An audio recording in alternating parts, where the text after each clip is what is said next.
morning.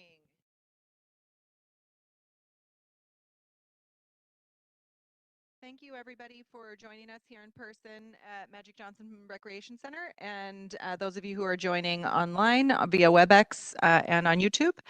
Just wanting to let you know that we are streaming and recording today's meeting. If you have any problems connecting, please go ahead and send a chat to the host in the WebEx. If you're here in person, you have questions, you can talk to the folks at the back table. Please remember to all the panelists and folks making public comment to speak directly into the microphone so that our virtual participants can hear clearly. It is now 10:05 and our Vice Chair Diane Terry is going to chair the meeting today, and I will turn it over to you to start. Good morning.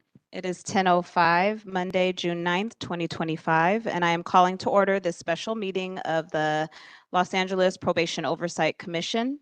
I am Diane Terry, Vice Chair of the Commission. Chair Eduardo Mundo is at a funeral, and he's so sorry that he's not able to join us today. So welcome to all of you. We look forward to hearing from you on several important topics, including the Probation Department's Depopulation Plan, BSCC's suitability, and the impact that staffing has had on the operations of the department, including field services or field operations. So there is a lot to discuss today, and we can go ahead and get started. And I will turn it over to Wendy Julian, our Executive Director, to explain how you can participate during today's meeting, and then she will call the roll.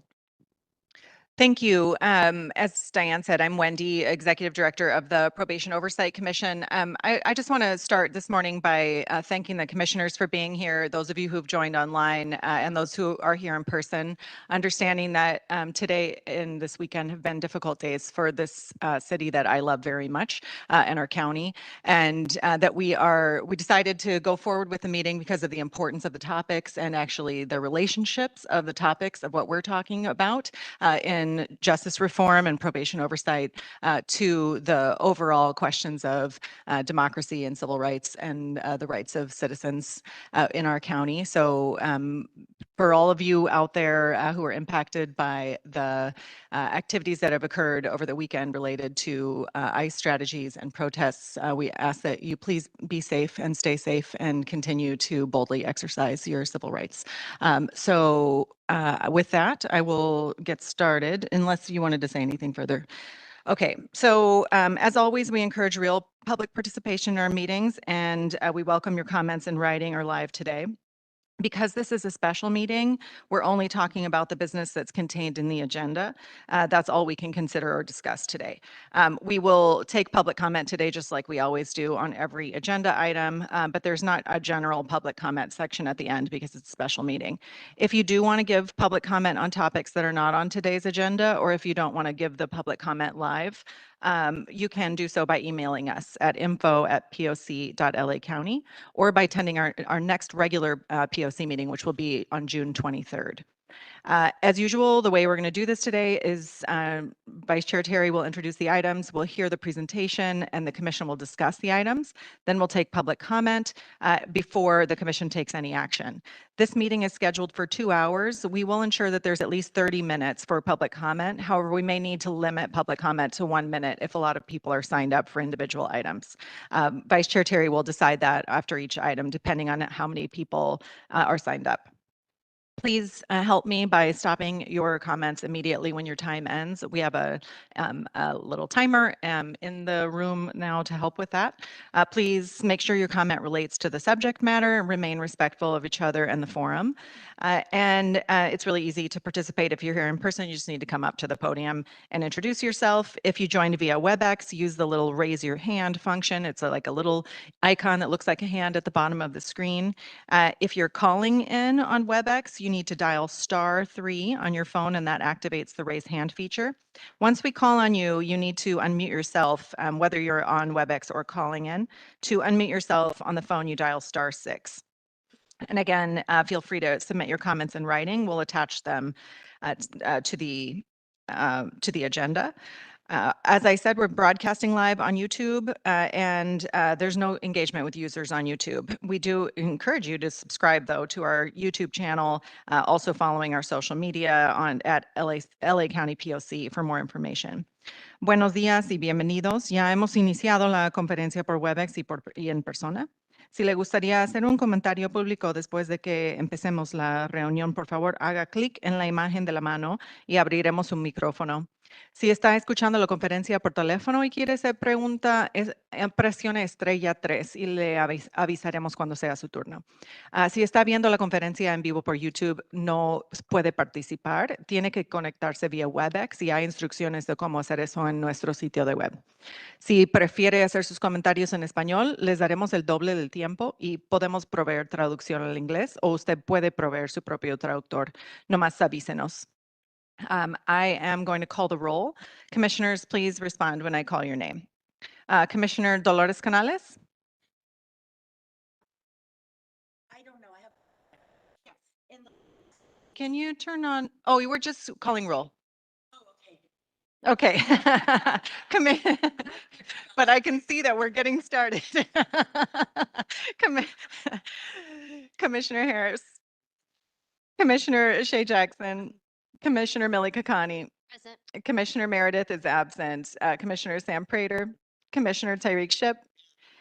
Commissioner and today's chair, Diane Terry. And Commissioner Mundo is absent. Commissioner Terry, it just occurred to me there was one other thing I was going to say, and I can't remember what it was. Oh, administratively. Oh, I know what I was going to say. Much of the agenda, as usual, has supporting documents attached to it. This meeting was called as a special meeting with less preparation time than we usually have. And my request to the probation department went to them on June 3rd, which, as you can imagine, was very tight timeframe. Those information requests, everything that was requested for the item on BSCC compliance and the depopulation plan were received on Saturday. And I say that as a thank you and a compliment for them being received so quickly. Those have been uploaded. The written answers to the questions have been uploaded to the agenda so the public can see those. There are also a couple of other sets of documents that were received that have not yet been uploaded because of the late time frame, and we will upload those to the agenda. And also, if you want copies of those, you can always email me. My email is on our website, or you can send it to the info at LA County, at poc.lacounty.gov, and I will send you those documents. So my apologies for not having everything uploaded, but I think you'll find that all of the crucial elements have been uploaded for your conversations today. And my gratitude to the probation department for providing those the information in a thorough way that can help the discussion today. Thank you.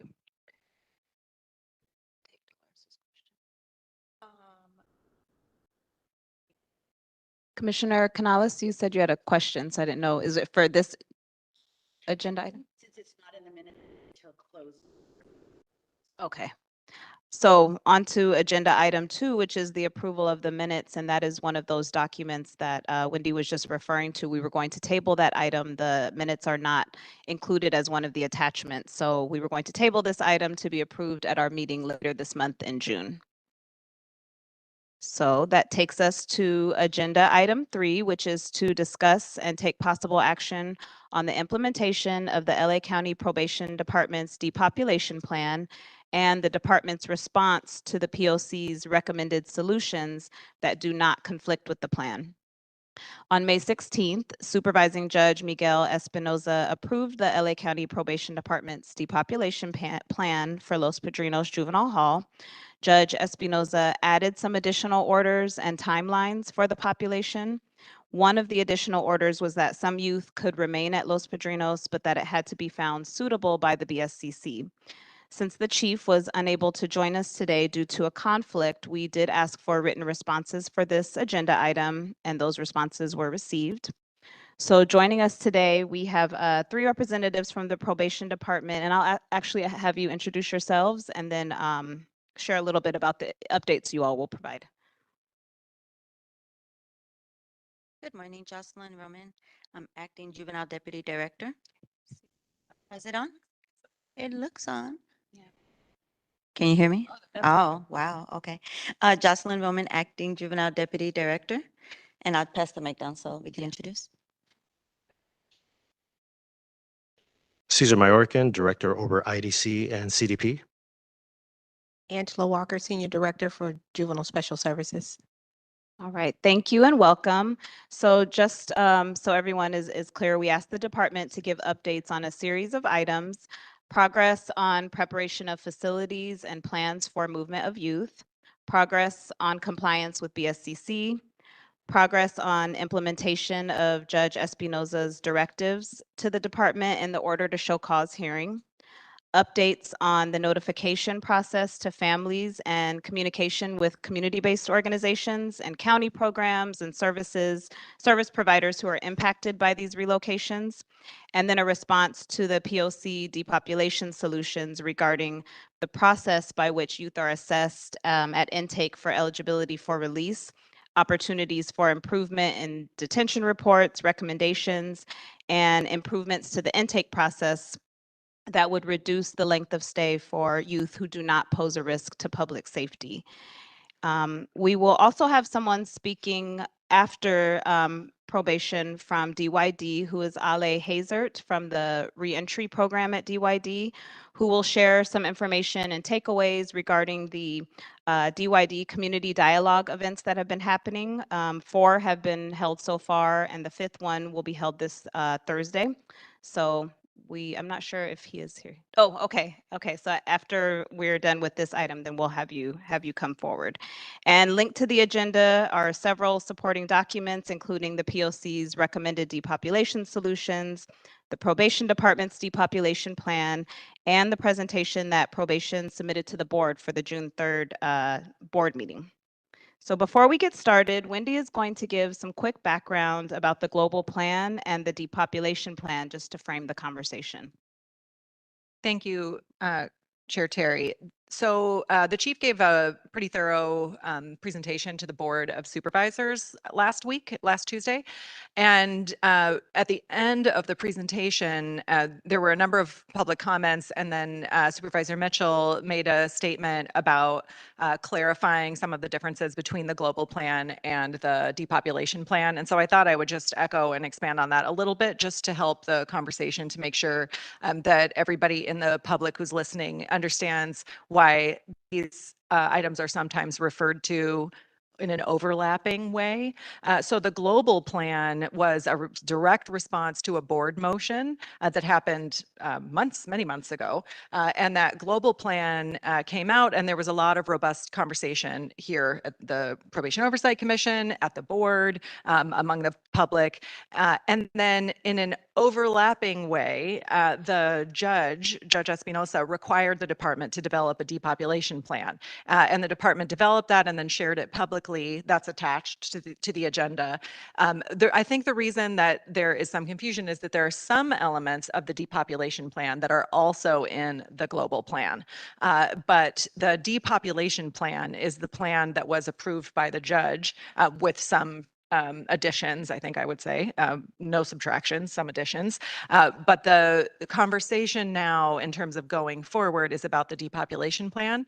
Likewise, DYD had agreed prior to the depopulation plan to hold these community listening sessions to talk about the global plan, and that shifted to a conversation about the depopulation plan. So I have had the opportunity to attend 2 of the sessions. Sarah attended one of the sessions, and Diane attended one of the sessions to observe and listen. And that conversation has been about a description of how the depopulation plan will work. So if you hear the 2 plans being referred to today, please know that the focus of this meeting and going forward is on the depopulation plan. And I will welcome Jocelyn or anyone else who wants to give further explanation to that, but I think it makes a lot of sense that people are discussing them both together.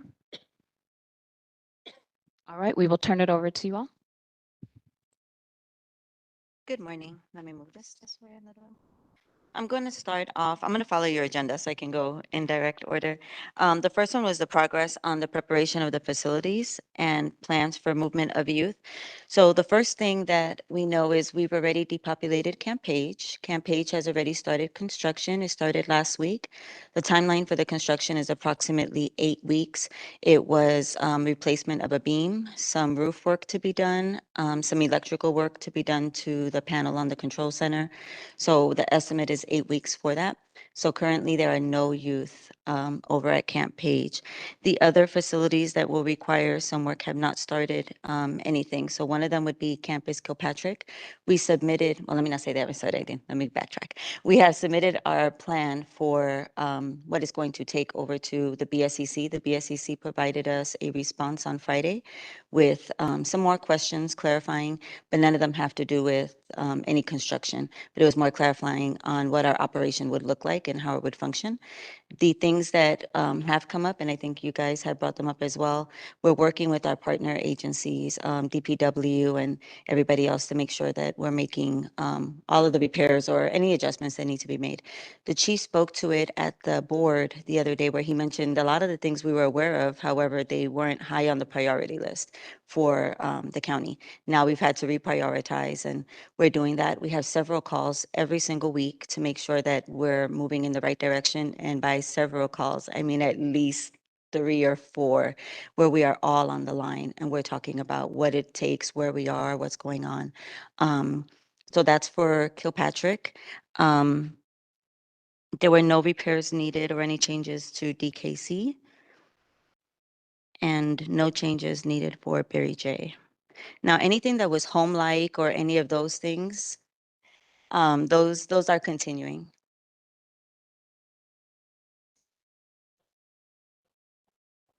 That better? Okay. Want me to shout?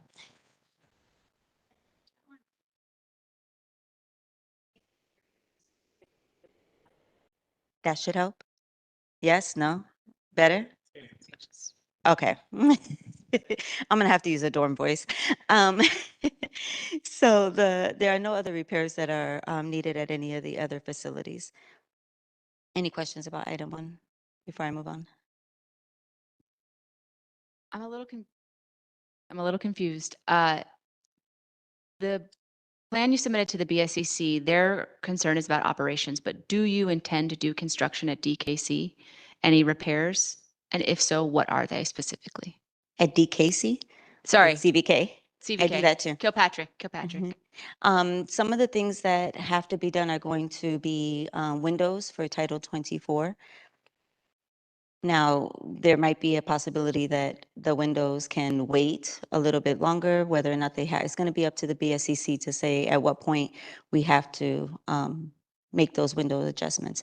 We know that there's, I think, an order delay on the windows that has nothing to do with probation, but I think just on the manufacturing of them. So that's one. I think one of the issues that came up in one of the reports was whether or not there was a sewage concern. These are all things that we're working with our partners. So I can't tell you that we're going to start irrigation when that's not something that I'm aware of, but we are in constant conversation about it. The final answer is going to come from BSCC on whether or not something's going to prevent us from being able to open a facility.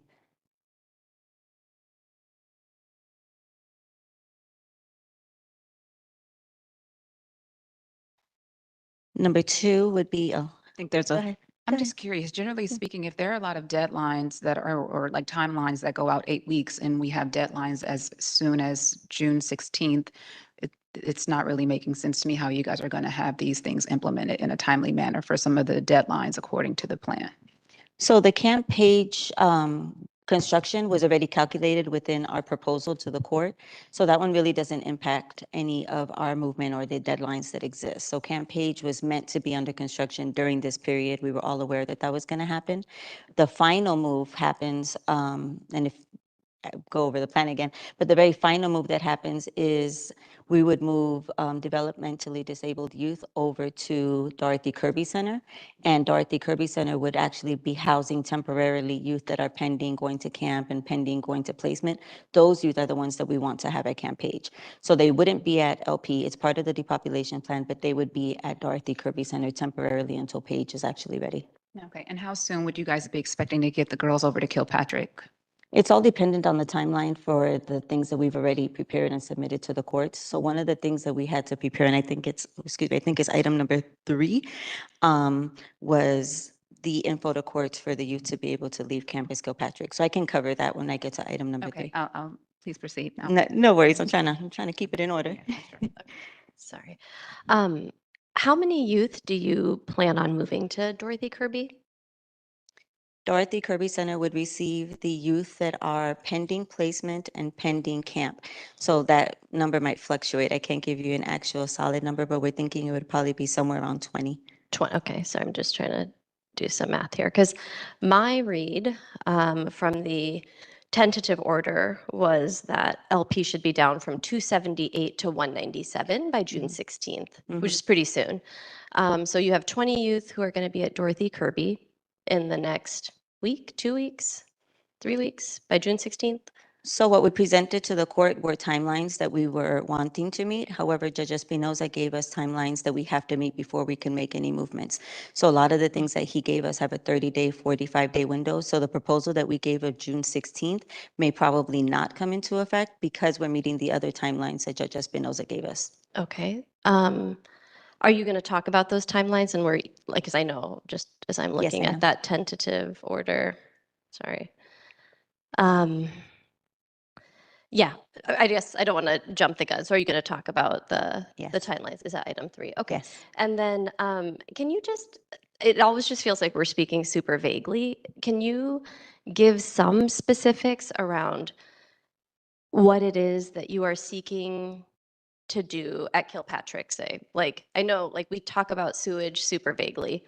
I have no idea what that means. I have no idea what the specifics are around that, who you've spoken to, the timeline that you've been given, or, and I know we keep saying, like, oh, we're going to wait for the BSCC to approve or not approve or tell us what needs to be done. But I'm just trying to, like, if you're talking 3 or 4 times a week, it seems like that might be part of the conversation, just like the specifics of what needs to be done, at least from the probation department's perspective. So it's hard to give you specifics when I'm not ISD and I'm not DPW. That's not my forte. So I don't want to give you specifics on something that I'm not an expert in. However, I can tell you that those conversations are involving the need to contact Coastal Commission before we can start work. But what that looks like is on their side. I don't know what, from probation, what exactly we do when it comes to the Coastal Commission. The work that you're asking about is things that some of them you brought to us, which we were aware of, but you brought them up knowing that it was an issue, such as sewage, right? The same as you. That's not my forte. We know that it's a concern and we know that we're working with our partners to address it, but there are timelines and there are things that they have to work with before any work can get started. And one of them is such as the Coastal Commission. But I think if you want more specifics for things like that, maybe ISD or DPW actually needs to answer those questions because I don't want to give misinformation. So aside from windows, sewage, contacting the Coastal Commission, are there any other things that at least are on your radar that need to be done at Kilpatrick? Nothing that I can tell you that prevents Kilpatrick from being operable. So you can move, so your intention is to move the girls before like the sewage issue is addressed? So you're trying to pin me down to say that I know we're working with our partner agencies and we're working with the Coastal Commission and we're all meeting regularly. BSCC is working with us. So it's all moving parts. I can't tell you that I'm going to move the girls in until they tell me whether or not the Coastal Commission can approve something. They can't tell you that the sewage problem is so extreme because I don't work for ISD or DPW. We are all meeting regularly to determine whether or not there's a barrier. Doesn't seem that there's one at this time. Anything that is BSCC related, we are waiting for BSCC to give us approval. Okay, and what's the timeline for that, for hearing back from the BSCC? We're hoping that BSCC will do another walkthrough this week. Okay. Commissioner Canales? Hi, thank you for that information. So it sounds like you are working with different entities and trying to make this all happen. And I'm wondering if leadership has went inside Kilpatrick to work with like the probation staff along with the incarcerated community to have the answers for the concerns, the fears, the questions, everything that is coming up. If you've had some like leadership circles, guidance, talking points, messaging, to because the youth have a lot of questions as well too. So I'm just wondering if leadership has actually went inside these facilities to hold these same working with collaborative discussions. Thank you for that. I personally have gone up and walked Kilpatrick and talked to youth. Some of the recommendations that we made on how we would house youth at Barry J actually came from the youth and the conversations that I had with them. Additionally, I asked the facility to talk to the youth a little bit further and get some more input from them. So the director of the facility did that along with their BMP coordinator to get some feedback. In terms of transition, we've asked DYD Mental Health to get together with the probation staff to actually have those town halls with the kids, not just there, but also at Barry J and at LP to ease some of the anxieties and to answer some questions that has not quite started yet because we haven't gotten to where we're actually moving around. But because Kilpatrick is the first one so significantly impacted, that has occurred. In terms of the staff, we haven't had a town hall or anything like that at Kilpatrick, but again, I personally have talked to staff, heard some of their concerns, heard some of their anxieties, and had that one-on-one conversation, maybe sometimes 2 or 3 on one, to kind of discuss what it is that they're facing and what it is that they're concerned about. So we are familiar. We do have more intentions of having more of those conversations on a larger scale. They also have a director on site who has provided some feedback of what she's heard from her staff. Thank you. So I was going to say maybe we could allow for the full presentation. That way we can see if any of our questions get answered. And then once we go to commissioners, we can start with you, Commissioner Shipp. Is that okay? Okay. Thank you. Jesus. The second one was the progress with BSCC. I think I spoke to that a little bit in terms of we submitted our report over to BSCC on our intentions for Barry J and our intentions for Dorothy Kirby. Those were both 2 separate reports that were submitted. We received some questions back on Barry J. Our answer was prepared. I don't know if it's gone into BSCC just yet, but we have a prepared answer to submit probably today if it hasn't gone in already. And BSCC just came back to us with some questions for Kilpatrick on Friday. So we're preparing our draft responses for those right now. So again, we're in constant communication, trying to make sure that they're aware of the plan, we're aware of whatever questions that they have, and we're taking the time to answer them thoroughly. If there was anything else on that with BSCC. Just keep going. Okay. The next one was the progress on the implementation of Judge Espinoza's directives to the department. This is where some of the timelines come up. So the first one was to assess all 16 youth that were at Kilpatrick for Step Down into the Community. So that assessment was done by our caseworkers, the director, along with the public defenders for each one of our youth. It appears that each one of those youth will be recommended for Step Down into the Community.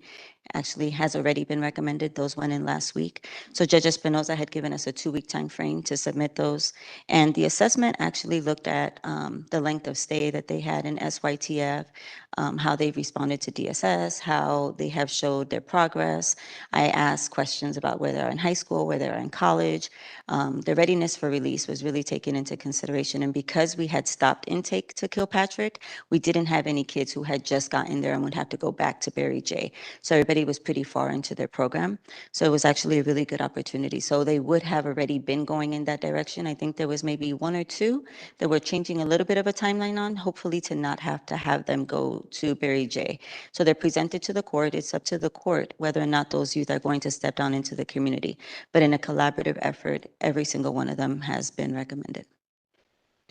The second part was within 30 days, the probation department was ordered to meet with Brian Capra for the developmentally disabled youth. I had that meeting with Mr. Capra on the 28th of May.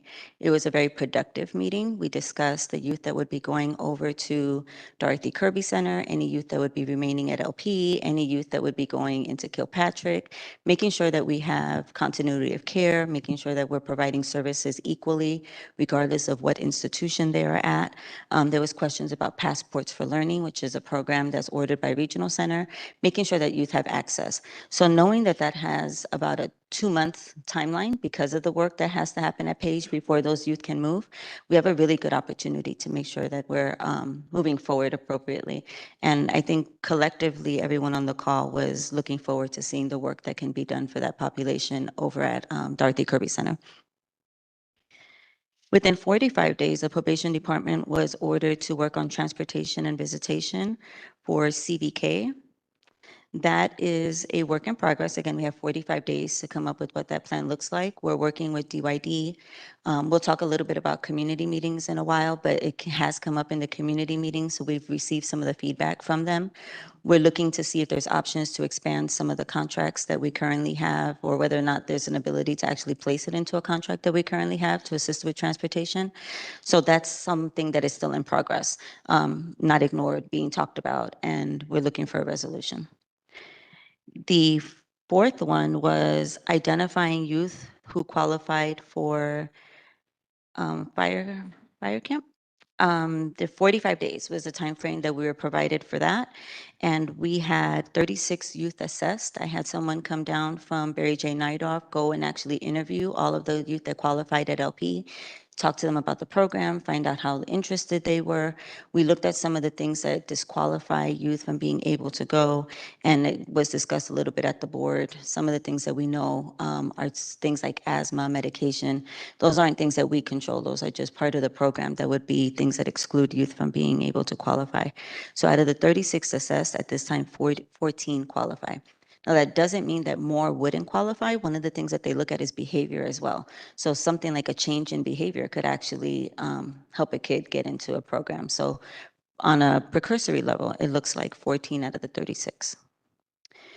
Within 45 days, we were ordered to review camp youth for early release. From Camp Page, that was the first one that we did. Camp Page had 16 youth. Out of those 16, 5 qualified for early release and were released prior to the transition to Rocky and Afterball. The remaining youth went over to Rocky and Afterball. Some of the things that you look at is, if you're familiar with how youth are ordered camp, sometimes they get a 4 to 6, a 7 to 9 month camp program.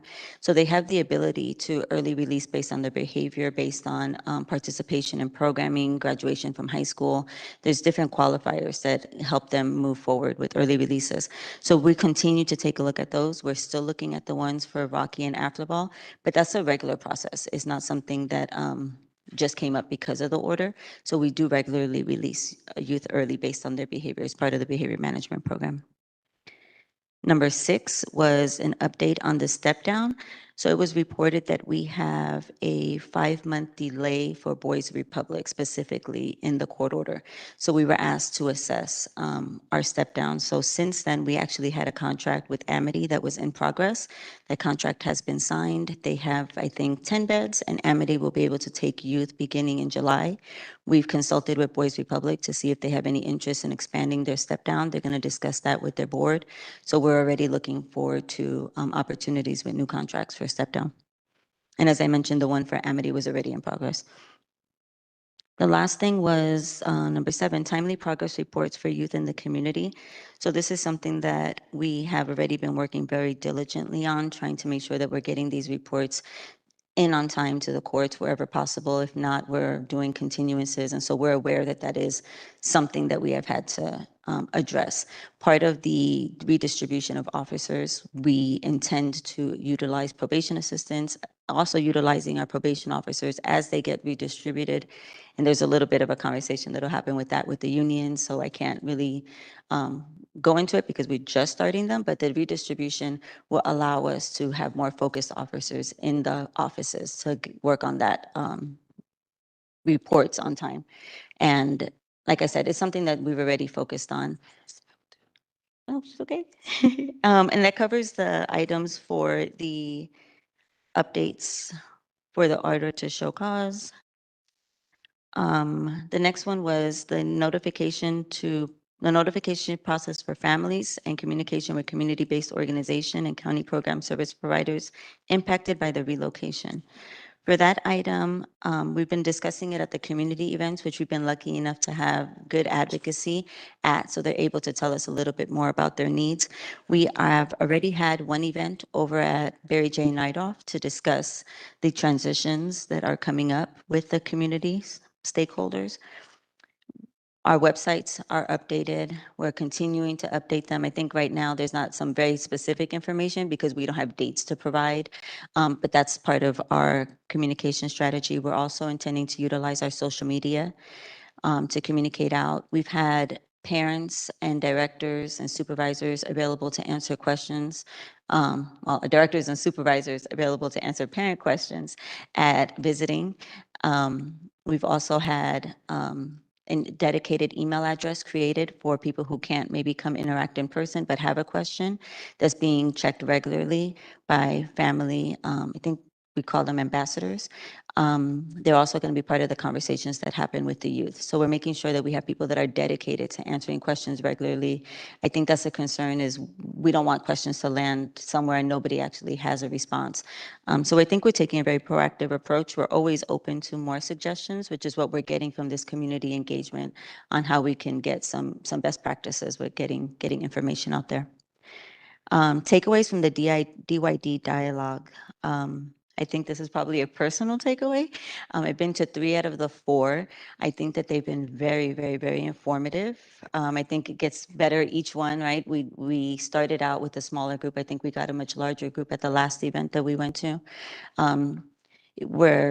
We're not only having an opportunity to present the plan and what it is that we're doing, but we're also having an opportunity to hear back what some of the concerns are. I mentioned transportation coming up as a concern, and it's something that you might imagine is a concern, but when you actually get to hear how it's a concern, it really helps you plan around it and how you can do your best to make sure that you're meeting their needs.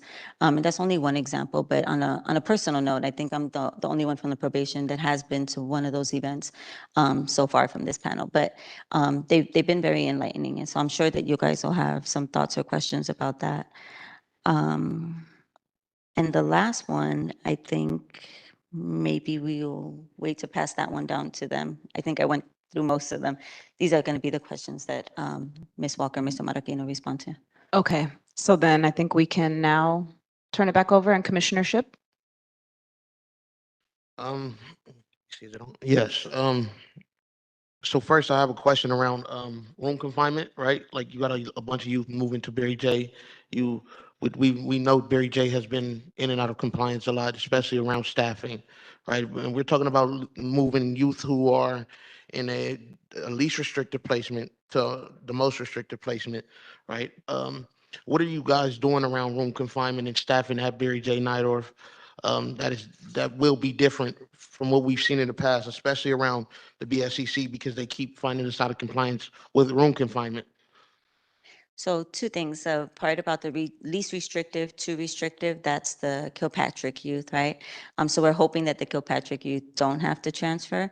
With that being said, just to circle back to it, we did allow those youth to pick their unit and the ability to try to give them some freedom and ask what they would want. One of the reasons why they wanted unit AB was because they had easier access to get to basketball courts, easier access to get down to the gym. They have grassy area outside. So we are taking that into consideration from least restrictive to a more restrictive environment.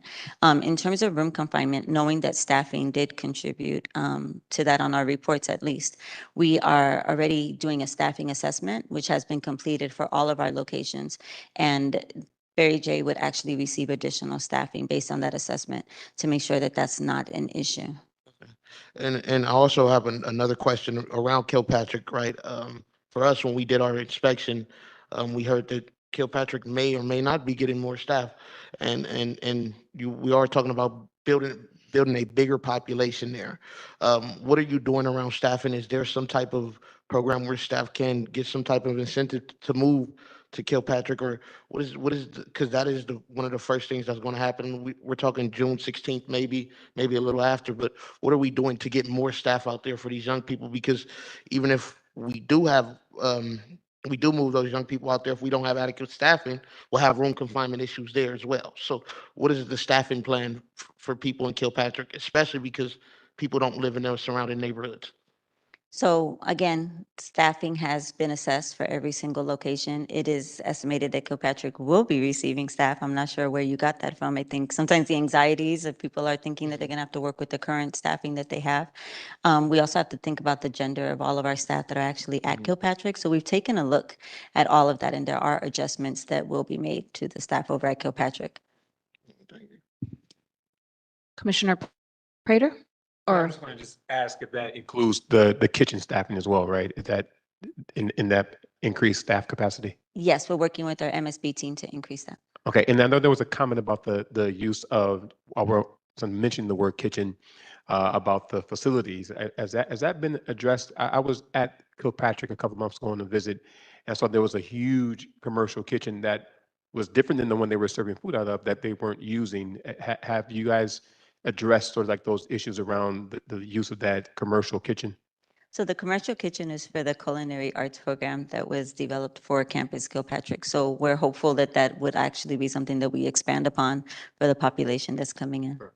Yes. I did want to add to that, though. I think there were other issues around the kitchen that came up in the most recent inspection that it wasn't, the kitchen was not adequately equipped to actually serve more youth who would be coming in. And so just wanted to point that out. I think it's more what we learned in that recent inspection.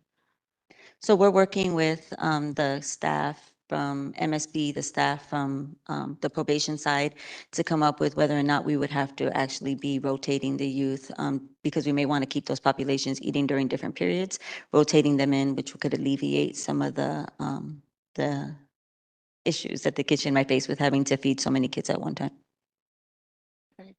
I know that some of you may have heard now a couple of times today, and also it was also mentioned at the board meeting about a list of concerns from Kilpatrick. Those will be uploaded to the agenda hopefully later today. Also, if you really want to see them right now, send me an email and I will send them to you. So it's just a technology thing that we haven't uploaded them to the agenda yet, but they will be made public. Commissioner Harris?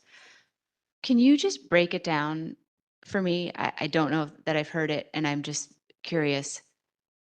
The current population of CVK, as I understand it, has not exceeded 20 youth or young people.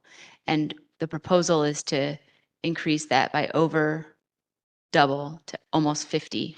So when you're having internal conversations, I'm just talking about probation staff right now. When you're having internal conversations and submitting proposals to the BSCC, how many staff, what does it take to go from having a population of between 16 and 20 youth to roughly 50 youth?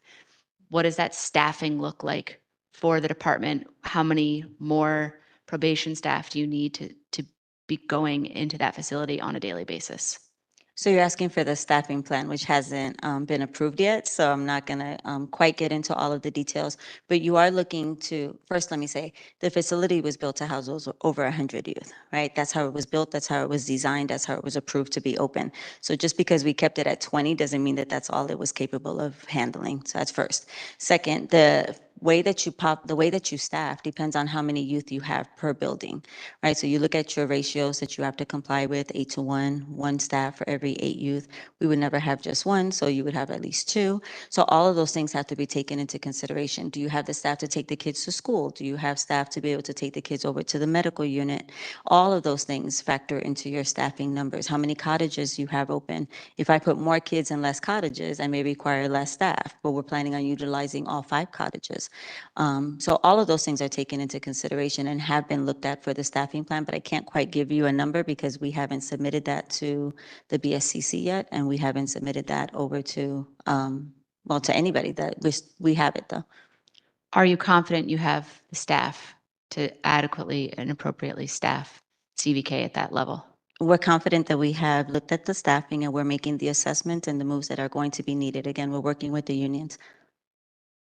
think Commissioner Jackson and then Commissioner Canales. Yeah, so I perceive a lot of vulnerabilities in the plan. It's a plan that the POC really doesn't endorse in the first place, but we work with what we're given and just offering feedback based on what you guys or what the judge approved.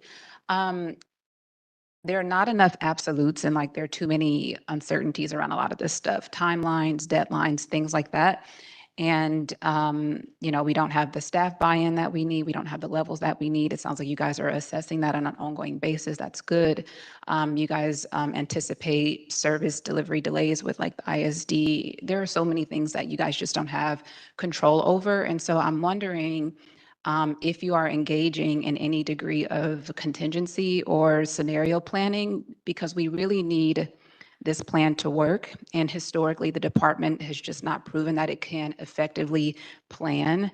And we need some assurance around the department thinking about these things, not only in a critical manner, but in from multiple perspectives to make sure that we are prepared to address anything that we haven't really planned for. But the point is that we should be planning for multiple scenarios. Have you guys engaged in that? And if you haven't, what could that look like? So we know that we're taking a phased approach, working with the court, and the fact that we've been given 30-day timelines, 45-day timelines, that's been very helpful in making sure that we don't just have to do some massive moves, which is some of the things that we've been criticized for are the moves that we've had to make very quickly. With the contingency planning, we know that there's not a need or a mandatory need to move any of the kids that are at Dorothy Kirby Center in terms of, not the girls, but in terms of the boys that are currently at Dorothy Kirby Center. When we move the girls out, we do have space at Dorothy Kirby. That's not a question. That's not an issue. They do have the space over there to be able to move the kids from LP. So that's not going to be an issue. The question, the only real issue that lies is going to be with Campus Kilpatrick and whether or not we have any barriers that we cannot overcome. We don't foresee that. It really appears that that's going to be a move that we're able to make. There's not any issue that's not repairable or that's so large over at Kilpatrick that we're not able to take on. In the camps, we've been able to make the moves. Paige is going to be ready and available within 8 weeks. And if the worst case scenario is that it takes a little bit longer than 8 weeks, none of the repairs are so large that we're not going to be able to foresee that that's going to be an operable camp. So I don't know that we're in a situation as we were before where we didn't really have the options of facilities that are running and facilities that work. These are all open facilities that are available and have youth right now, and we're able to move the kids around. This is not a closed facility that we're going to have to reopen. So I think we're a little bit more confident. And because the court is supporting and giving us some timelines and is actually giving us a space to be able to step down kids into the community and not have to move them so quickly over to Barry J from Kilpatrick, we're able to, I think, be a little bit more sensitive about some of the moves that we're making and not having to rush the moves. So I don't know that contingency planning is quite what I'm saying, but I think because we're not moving as fast, we're able to actually take a more sensitive approach to how we're doing it. Okay. I think that's the best way I can answer it. Yeah, I think that's a decent answer. I do have a follow-up question, which is I personally would like some insight into what those planning meetings look like without you divulging any sensitive information. I'm very invested in how you guys come to the table and sort of put all of the variables there and decide how things are going to be like prioritized and stuff. Are you guys documenting things? Are you evaluating the plan? Like, I really would like some insight into what that process looks like before we come to the table. So we're having several different meetings. Some meetings are very site-specific, so we'll have the manager from that location, and everybody from the partner agencies is talking just about that location. So we don't get caught up on talking about something from LP when we really need to talk about Page. So we're having several of those conversations. They include LACO, they include MSB, they include ISD, they include everybody is at that conversation. And we're asking about what are the number of youth that are coming through, because we want to make sure that we're properly assessing them for their classes, and we're making sure that we have the classrooms, and having deep down conversation to that point about each kid, making sure we're getting them into the right space versus just, oh, well, we're here. let's find a place to put them. We're actually having really, really detailed conversations. Even if it's 8 weeks out, we're talking about what that could look like and looking at the trends and the numbers to make sure that we're properly prepared. In terms of the larger scale, that's happening where we're kind of having a more overall, just in general, where we're saying what's next for us. And ELTs having those conversations separately, making sure that we're scheduling our meetings with the unions, making sure that we're still moving in those directions. So it's a lot of different conversations. It's hard to tell you the details of all of them, but site-specific, larger, and then the executive team. Sure. Can the POC look forward to any communication about any substantive developments in those plans so that we don't find out about things after the fact and more so get some advance notice to know what to anticipate with some of the moves? I'm sure we can. Thank you. Commissioner Canales? Hi, thank you. I think my question is a little bit leaning towards what Shay was asking. So, in the past, we've seen like the redirection notices where staff was just notified like at a moment's notice. And I met staff that had been at Camp Kilpatrick for over a decade, and then they were redirected with an email to report to Los Padrinos. As you begin to shift everybody around and to make this all work, this plan, will you be working directly with the staff and those that were already there? Will they have the opportunity to go back, or will you just be kind of doing it the way that it happened in the past with an email? This is where you're assigned and what you're supposed to do, and these are your days off, no questions asked. Because this is what caused some of the mental and physical torment to staff and youth, was the procedure that was used in the past. So this time, will there be a more linear, considerate procedure with communication and advance notice and even buy-in? Even, this is what we're doing at Page, who's interested in going there. This is what we're doing at Camp Kilpatrick. Will the procedure be different this time? I would love for the procedure to be improved. So I would say I would love for the procedure to be improved. I've been a line staff myself, and so I know how impactful that can be. What I can tell you is that it's going to all come down to our communications with our unions and how we can work together to best meet the needs of our staff. And I'm going to say it again, we can work together to best meet the needs of our staff, because sometimes we just move so quickly and we're not thinking of the large scale number that is being impacted. So it is going to take some work with the union. It would be ideal if we could allow staff to determine where they would like to go. There are things that we are going to have to take into consideration, such as their seniority and other things that exist. So maybe somebody doesn't quite get to go where they want to go because of seniority, but it would be great if we could get their input. So from me to you, that is our intention, and I hope that that's how it works out. And I look forward to the union working with us. Okay, thank you. Commissioner Kakani? I sometimes forget to name the primary issue here, and that is that LP is still operating unlawfully, and we have, I don't know, almost 300 young people there. And I'm just reading the judge's tentative ruling from the last court date, where it states, conversely, if probation's efforts to effectuate the county's depopulation plan fail to meet its own benchmarks for the population at LP, as identified in probation's plan at table 2 on page 7, without sufficient cause to excuse the delay, the court will adopt its tentative ruling on the order to show cause. The tentative ruling being to empty out LP and stop using it. And so I'm looking at this table in the depopulation strategy, which states that by June 16th, which is next Monday, the population at LP will be 197 young people, with 51 young people being at Kilpatrick. And I know that the chief has come here and said that the issue as it pertained to Kilpatrick's population was about the surrounding community and less so about the facility. I went to the CVK inspection last year where, in talking to staff and looking at the residential quarters, the argument was that the population was also somewhat limited because of how many staff could reside there, because of the 56-hour work week. Again, like the sewage issue. I think I can't remember if some of the units were being used for other things, whatever it was. I'm confused as to how, everything that you've shared just feels so vague. And so I don't understand how you're going to move 51 girls to Kilpatrick by next Monday. Or are you saying that that's unlikely? Well, I think what you also said was that if there was a delay that did not have cause, we're meeting the judge's timelines that he gave us, 30, 45 days to take actions. So until the judge approves us stepping down those youth from Kilpatrick, Kilpatrick cannot house girls.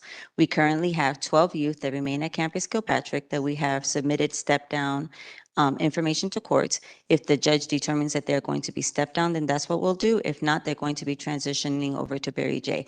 So we can't move girls until we actually get action from the court on what has been proposed. So it's not without cause. It's actually based on the timelines that we've been provided. Okay, so it's your belief that there's sufficient cause to excuse the delay. I don't know that it's a belief. It's more of the timeline that we're following. We have 2 weeks to submit it. We submitted it within those 2 weeks. Now we're waiting for the court to get back to us on whether or not those kids are going to be stepped down to the community or transferred to Barry J. That's very factual. I mean, okay, I'm not factual or not factual, that there's, I feel like we're just talking in circles here. But okay, so it's fair to say that then by next Monday, you will not have 51 youth, 51 girls and gender expansive youth at Kilpatrick. It's fair to say that we're waiting for the court to determine what we're going to do with the Kilpatrick boys that are there. So I Or can't. no question. I don't understand. Well, I'm why sorry, this Ms. is so Kakani. If I was to be able to say that today the court was going to release all of those youth from Kilpatrick, then I could say this is what I'm doing tomorrow. Okay, so But if because I today, so don't you're know saying that- if today the court was to say, yes, those 16 youth at Kilpatrick can be stepped down, it's your statement today that by tomorrow you would move 51 young people to That's not my Kilpatrick? statement, and I'm sorry.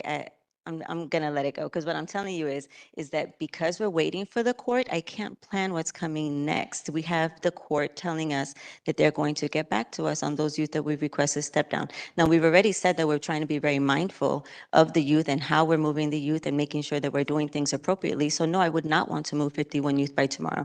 But it sounds like you're saying that because we're not taking quick action, we're missing a deadline and we're not doing the right thing. We are doing the not right what I thing. We're said. following the court's order and we're also trying to be mindful of how we move youth.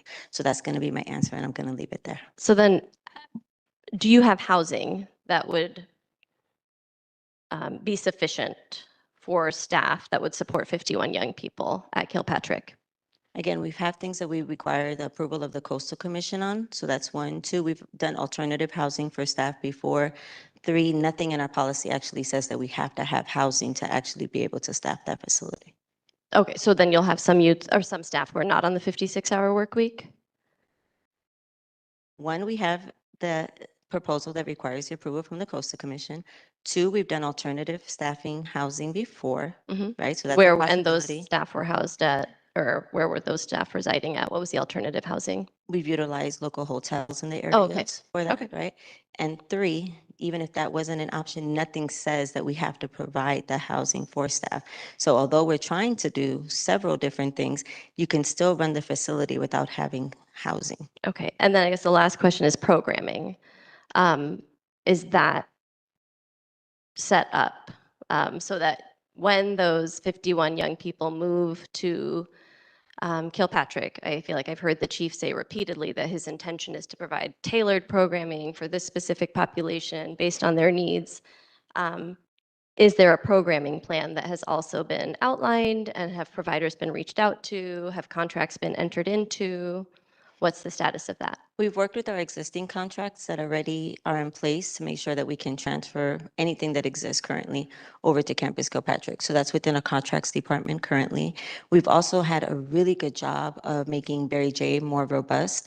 We've asked the Barry J programming coordinator to assist with the programming that will occur over at Campus Kilpatrick. So the terms of expanding those contracts, new contracts, they're not quite there yet, but that is part of our plan, is to take the same type of action that we took for Barry J for Campus Kilpatrick. And you've had providers express interest and like be able to, for example, travel all the way to Kilpatrick, because that is it's a unique facility that's quite far. It requires a lot more of people. So We do have providers that have said they will be servicing our youth at Kilpatrick. sorry, and there was one thing that you said that I just wanted to get clarification on. I think you said 36 youth had been assessed for fire camps. Those are 36 youth from Barry J had been assessed for fire camps? That is correct. Okay, because the order that I read was for predispo youth to be assessed. So had any predispo youth been assessed for fire camp? Those are the predisposed youth that I'm referring to. They're over at LP. They're the SYTF youth. Okay, you just said Barry J. So I'm sorry, they're the youth that would be going to Barry J. going to Barry J. Okay. And then did I hear you correctly when you said that DYD and DMH were slated to hold conversations with young people inside the facility about moves and, you know, whatever's going to be happening to the facilities? We requested them to join probation in those conversations with the youth and the staff. Okay. I just want to share that in my conversation with DYD, that is not their understanding, that they've been asked to join those conversations. So We just talked about that at the recent community town hall in front of a whole group of people. So that is our intention, is to take part in those conversations, especially because we have credible messengers within the units that Right. have such good relationships with the youth. That is our intention. okay.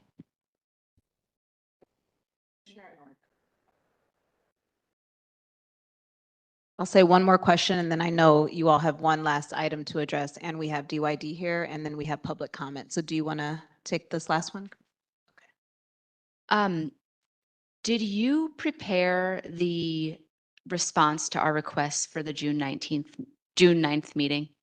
There was a 3-pager that was prepared that was sent to us over the weekend. Collaboratively. Okay. So when we were here in May, the chief was here. I don't know if you watched that meeting or got a debrief from the chief, but he was very, very insistent that during the process to assess detained youth, that the PDs and the DAs and others were involved in that process. What I am reading on this 3-page document was that the only youth were the probation director, supervising deputy probation officer, and deputy probation officer twos. Can you attest that that's accurate? So that's going to be the portion that Ms. Walker is going to be speaking to. So I'll let her do that presentation and maybe she can best answer your question. Okay.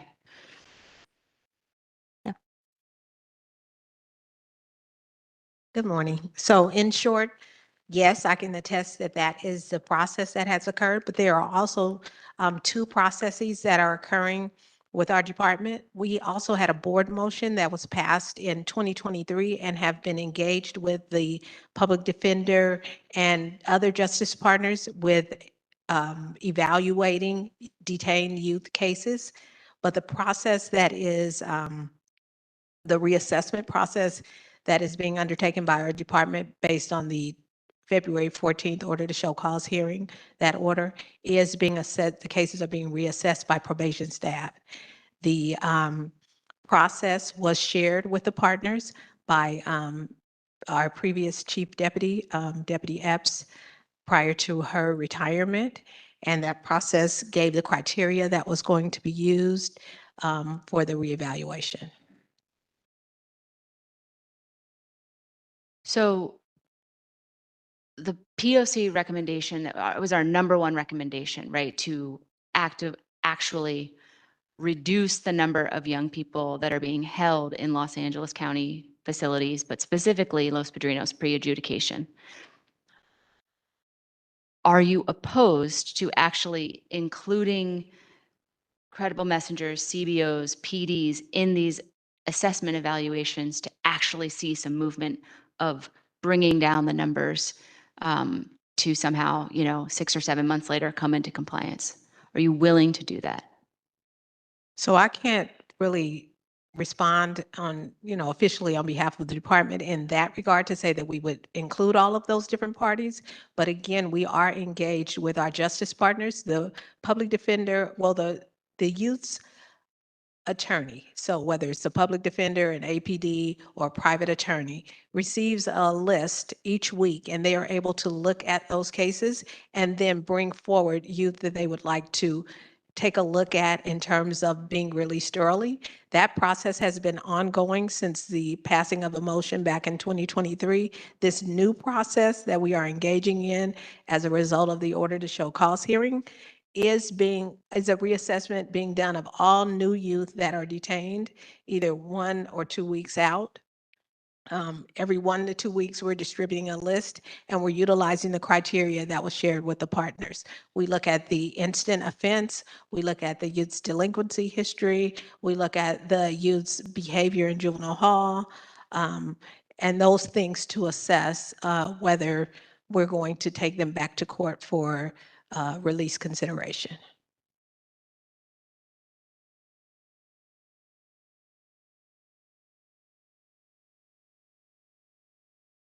How would an attorney, would they come to you and say, I'd like them to be reconsidered, or what? When you're sending them that list, what's the process after that? They respond. So I don't actually coordinate the process, but they do respond via email if they have any youth on that list that they would like to convene a meeting to discuss. And in that meeting, there are justice partners that are also involved. So the DA participates, the PD or the APD, whichever attorney group represents the youth, probation. And then if they ask other people to come, if the attorney asks other stakeholders to come, they are included in the meetings as well.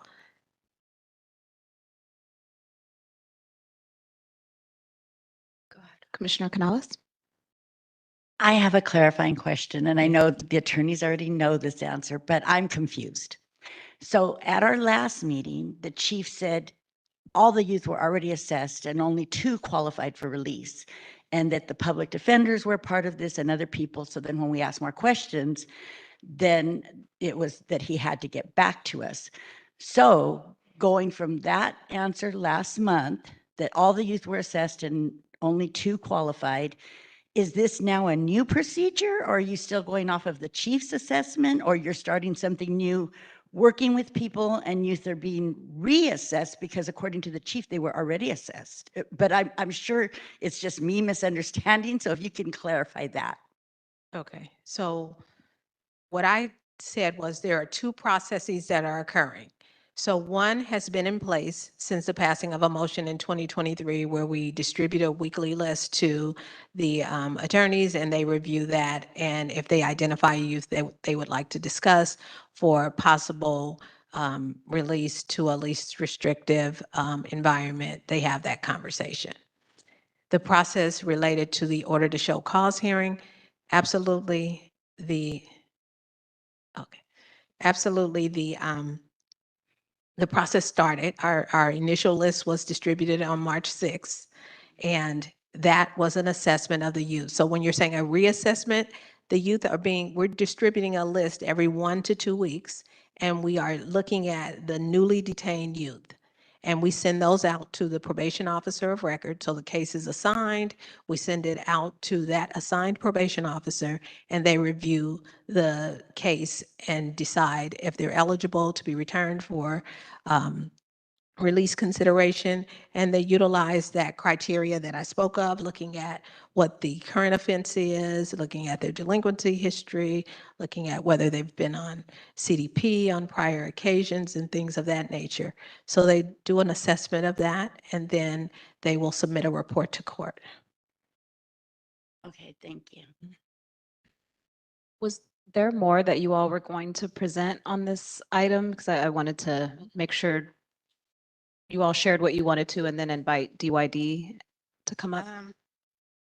Well, unless anybody has any other questions, we've reviewed to date, we have reviewed over 400 youth.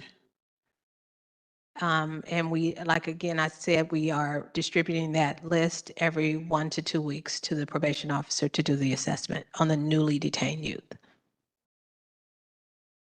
Commissioner Kakani? So I think the 2 things you're talking about, there's the structured release piece that I think was part of the 2023 motion. I believe Ms. Harada had come and presented a few times. It was a very small number of young people that were actually released pursuant to that structured release process. Many of the young people ended up being released anyway, I think just because of however it was that they came in. In my brief communication with some public defenders and defense attorneys, all of them have stated that those meetings are no longer happening. So I don't know if you have any data on how many structured release meetings have occurred even in the last month? So there haven't been any meetings that have been held, but the lists are being sent to them. They initiate whether they want a meeting. So they have not identified any youth that they would like to meet on. Who holds that process for the probation department? Senior Director Bobby Ensminger. Okay. And so probation, because before, I believe it was Ms. Harada who also identified like which young people were based on like the breakdown that was given in that board motion, like, you know, who was coming in for what and who would be like eligible even for the structured release process and then would also initiate some contact. So at this juncture, it's just the defense counsel who initiates No, the contact with the probation department if they feel like they have a young person who should be like released. the process has not changed. So probation continues to distribute a list of those youth.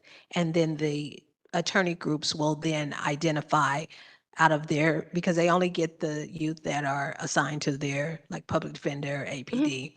And then they identify any youth that they would like to meet on. Okay. So, but you're saying that no structured release meetings have happened in the last month? No, they have Okay. not. In the last, I don't know, since the beginning of 2025, have there In been? the last several months, they have not, but I know that the lists are continuously being distributed Okay. for the opportunity to Okay. schedule But those basically, meetings. it's not resulting in the release of any young people? No, Okay. it's not. And then I'm looking at the criteria that was provided for review or consideration for a young person to potentially be released based on this internal process that probation is holding. And I see including instant offense, prior history, prior CDB participation, behavior in juvenile, et cetera. Is there like an actual full list or is there like some sort of, I don't know if it's like a checklist, it'd be helpful to know what the full list of things are that the department is including when the probation director, supervising deputy probation officer, and deputy probation officer 2 are reviewing this information. So those are the main categories that are being reviewed, but each case is assessed individually. So you may have where a youth is currently on probation and they're looking at their history of compliance with court orders. You could have a brand new youth and you're looking at, you know, limited information, things that are in the detention report and things of that nature. So. Okay. So there's no like full list of things. It kind of just based on who that young person is, you're doing an assessment. Yes, I think it's an individual assessment. So. Okay. I don't see LADS, the LA detention screener score written here. Is that something that's also reviewed? No, it's not. Why is that? It's just not used. They're looking at, so the detention screener is your initial detention document that helps to decide whether the youth is going to be detained initially. And this is a reassessment and they're looking at all of those other elements because we're not using just the intake criteria. We're also looking at other things that the intake criteria does not take into consideration. But I mean, there's also I think we saw some data where a significant number of young people who are recommended for release based on the LAD score, that determination was overridden by the intake department at probation. And it wasn't clear if there was like an additional review process. So like, why is it that that's not then reviewed by these other folks? When we know that sometimes the detention screener score is overridden, like would it not benefit to have like another set of eyes look at like whether that was like a necessary override or perhaps irrelevant to whether a young person might be safe for release? Yeah, I'm not aware that the LAT score, detention is being overridden for the LAT score. So I don't want to speak to that. Okay. But sorry. I know that there was a contract between probation and the Vera Institute looking at the incarceration of girls and gender expansive youth. And I can't remember off the top of my head, but it was over 50% of girls in gender expansive youth had their LAD scores overridden. So recommended for release, but the department decided to override that. That's like a public document. It's been shared with the board, with you all. So clearly there's an issue with the LAD scores being overridden by the probation department. I'm not sure what the exact number is for boys, but just feels like something that maybe folks should take a closer look at. I can say, Kakani, I can say I hear you, I receive what you're saying, and we'll discuss it and see if that's something that we need to add to our assessment. Okay. And then the other thing I'm seeing here is behavior in juvenile as one of the criteria for review or consideration. As I stated earlier, LP is operating unlawfully, staffing is an issue, you have folks from the field coming in, leaving, call outs, things of that nature. So there's, I don't know, in my mind, a lot of things that would impact the behavior of a young person that is outside of their control. Or that is impacting the way they show up. And I'm not really seeing how that is being addressed in this process. Right. I think that the fact that it's not the only criteria that's being evaluated, it is just one of the criteria. So it doesn't mean that, they had a negative incident and that would exclude them from being eligible for being returned for release consideration. It's just one of the things that we do look at. But like, I'm not even, you're saying that, and I appreciate that, but like, I'm not even like there's, I don't know, in my mind, right? If I'm running through a young person's case and I'm like, there should be some like guiding documentation, right? So is it whether a young person has 2 incidents inside, 1 incident? Like, how do we determine whether an incident inside is sufficient enough to not recommend release or insufficient enough to recommend release? So for when a example? report is prepared, it is reviewed by a supervisor, and then we have a process where we're sending it to our admin team, who is also doing an additional review. So we're trying to be mindful in terms of just reviewing the report at multiple layers as well. You're talking about the release report or whatever the case assessment Yes. is? And are you noticing any inconsistencies or any, like, is there any kind of takeaway in how this process is? I'm just like, nothing in here to me screams like consistency or, I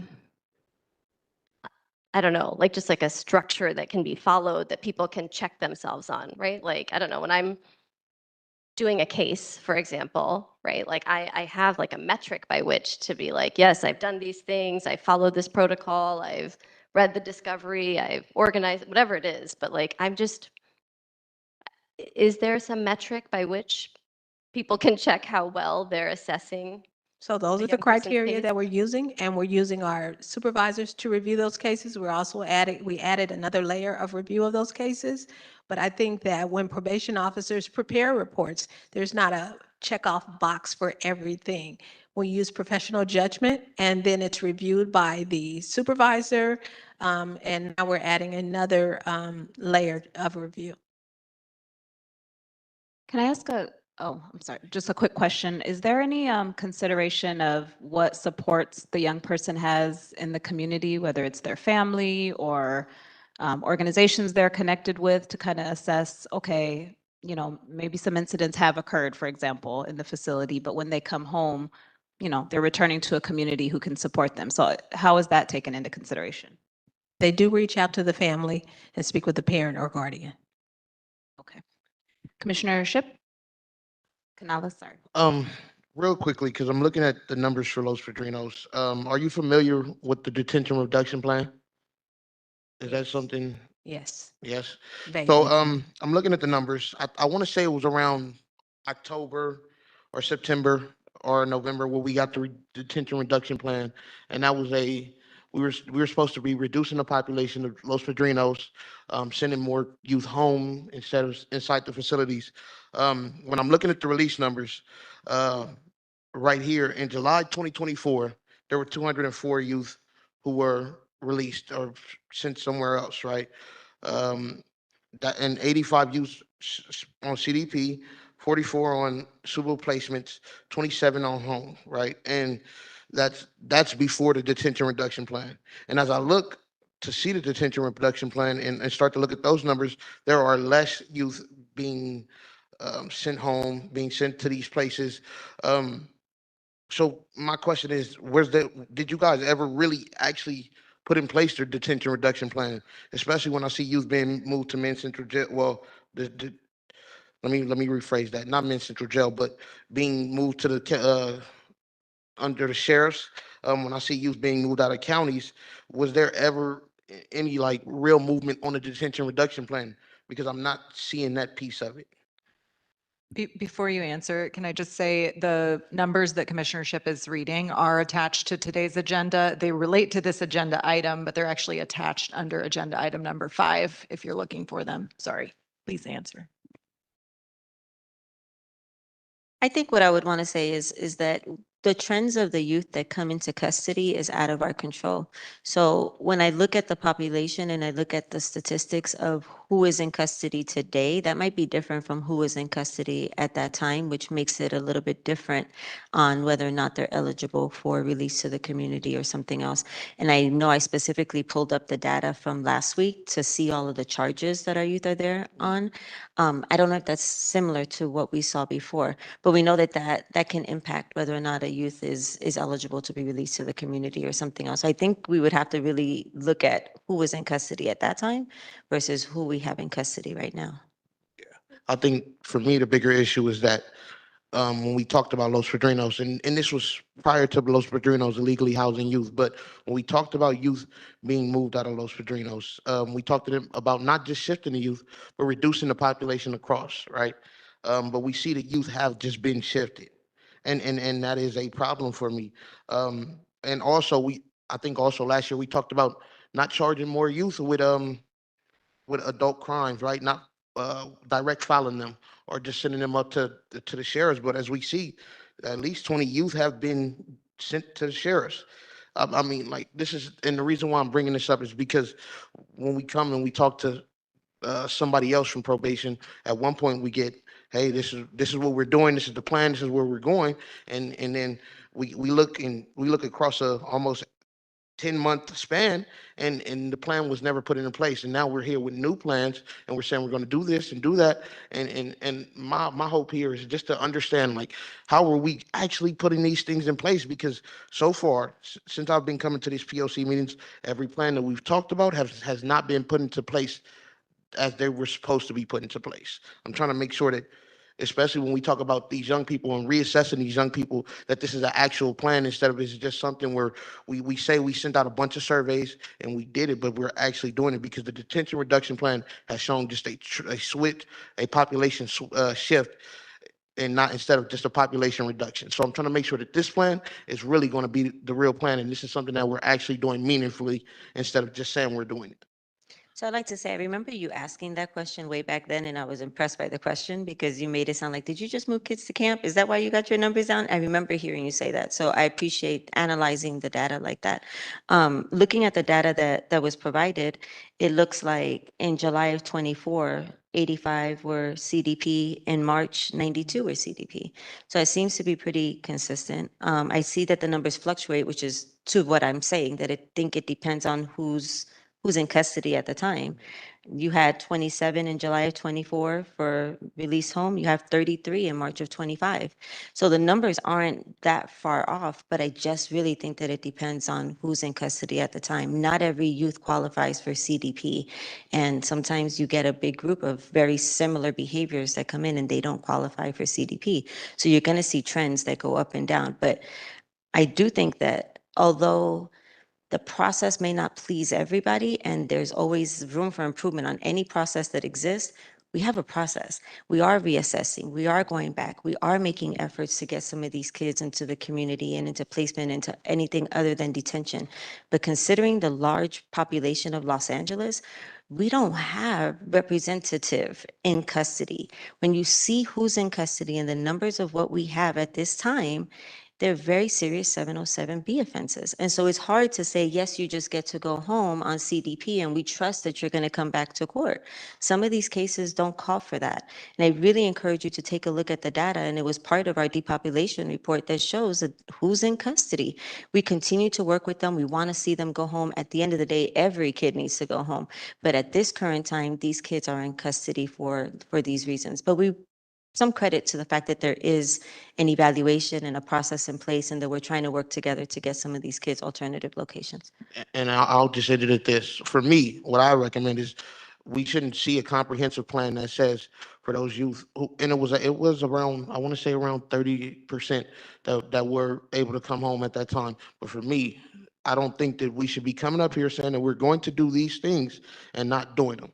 Because that is, especially when this is a community forum and we're talking to people, there are parents in the crowd who believe that their young people would come home at some point, and then it's not being done. So I think for me, if this is a plan that we are doing, I am okay with this. And I understand what you're saying around, it depends on the population, but don't say that we're going to do something if we're not going to do it. I think Commissioner Canales, and then we should move to DYD and public comment. Oh, I'm sorry. We can come to you after when we return. Are you sure? Okay. I just wanted to say, so from assessing the files and the youth and their cases and everything, but yet when I've seen some probation where their documentation is, for instance, they're talking after 8:30 lights out, so they're referring them back to court. I mean, I've seen these documentations that, they want them referred back to court and write these real negative reports and everything. So I think, to Commissioner Shipp's point, irrelevant of what their charges are right now, as you mentioned, some of their charges, when you continue to add things on like this, no matter what, I mean, because the presumption of innocence, no matter what their charges are, they are being held on a presumption of innocence until proven guilty, right? That is supposed to be our standard. So while you are detaining these youth, looking at the charges and then adding on these kind of notes, are these being taken into consideration? And if this probation officer has excessive notes similar, are they being counseled? Is there a path, a clear path for them on what they should take into consideration to do a court referral and have somebody transferred to an adult facility because they were talking after 8:30 at night? And then also, do you encourage positive notes from your probation staff? And if positive notes are implemented and you have 5 probation that all write positive, but one supervisor saying they're all lying, what do you do in a situation like that? So there's a lot of scenarios that are very concerning, but that need attention or we won't be able to move forward. These are real life scenarios. They're documented. So I think these kind of things all need to be taken into consideration, how to reassess, how to reevaluate, and even maybe having some more training or something. So the first thing I'm going to say is that if you know of a case outside of the stage, outside of this room, where a youth was referred to adult court because they were talking on quiet at 8:30, I want you to talk to me, because that's not a standard that we would have. Now, could that be part of an overall encompassing report about a youth's behavior? And although it doesn't sound like it's serious, and I wouldn't try to put more weight on it than it should have. What I'm saying is when you're in an open setting and you're trying to keep group control, sometimes kids do things that make it a little bit hard to maintain control. And so you might put a note on that, but that shouldn't be a count in a move to an adult court or a count on a 777 violation or anything else. So outside of here, if that is true, please bring that to my attention. In terms of what weight we add to positive behavior, I think we add a lot of weight to positive behavior, which is why we have the behavior management program the way that we do. They get points for some things that are simple outside of institutions, but because we are trying to form and shape behavior, we make sure that we're actually acknowledging things and giving them points for them. So they get points throughout the periods of the day where they're going to school, where they are having a good 2-hour block, having breakfast, making their beds, and all of those things add up to positive points on the behavior management program. And those are the things that are taken into consideration when we look at early release. When I just mentioned that a youth is sentenced or ordered adjudicated from 7 to 9 months, that could be the difference between the 7 and the 9, right? They're running their program, they're following those daily tasks. It doesn't always have to be a PCMS entry. It could be just the points that they're receiving. Positive PCMS entries are important too. I know I did them consistently, and I know several staff that actually do them consistently. To your question about an officer who puts negative notes aren't always a reflection poorly upon the officer who's putting them in. That officer may also be putting in positive notes on youth. And sometimes the officer says, hey, I want to put something positive, but you're behaving negatively. Give me something positive to write, and I'm going to write something positive. Just because an officer is holding a youth accountable doesn't mean that they're doing something wrong. And I think that there's this stigma that because they're saying that they're behaving poorly, that the officer is doing something wrong. They should be putting positive as well as negative. It all goes together as part of a youth's program. And I wouldn't even say that they're negative, they're just areas that could use improvement, right? And those things belong in the system. And unfortunately, we don't always have the time to put both good and negative into the system. And so sometimes people are having to figure out, what kind of program is the youth running. But I appreciate the feedback. I look at PCMS entries. I've been one to write PCMS entries, even as a manager, when I've seen kids doing good. So it is a tool, but it should not be abused. And so if, again, back to your point, if somebody got sent back to court on accounts because they were talking on quiet after 8:30, please let me know. Yeah, thank you for that. I really appreciate that, and I definitely will. No, and I was just confused because I saw, some positive comments, some positive notes from probation, and then it was questioned, why were they writing this? But wouldn't you encourage this type of feedback from probation, whether it be positive or negative, if they're the ones working with the youth on a daily basis? If feedback is encouraged, absolutely. Okay, thank you. Okay.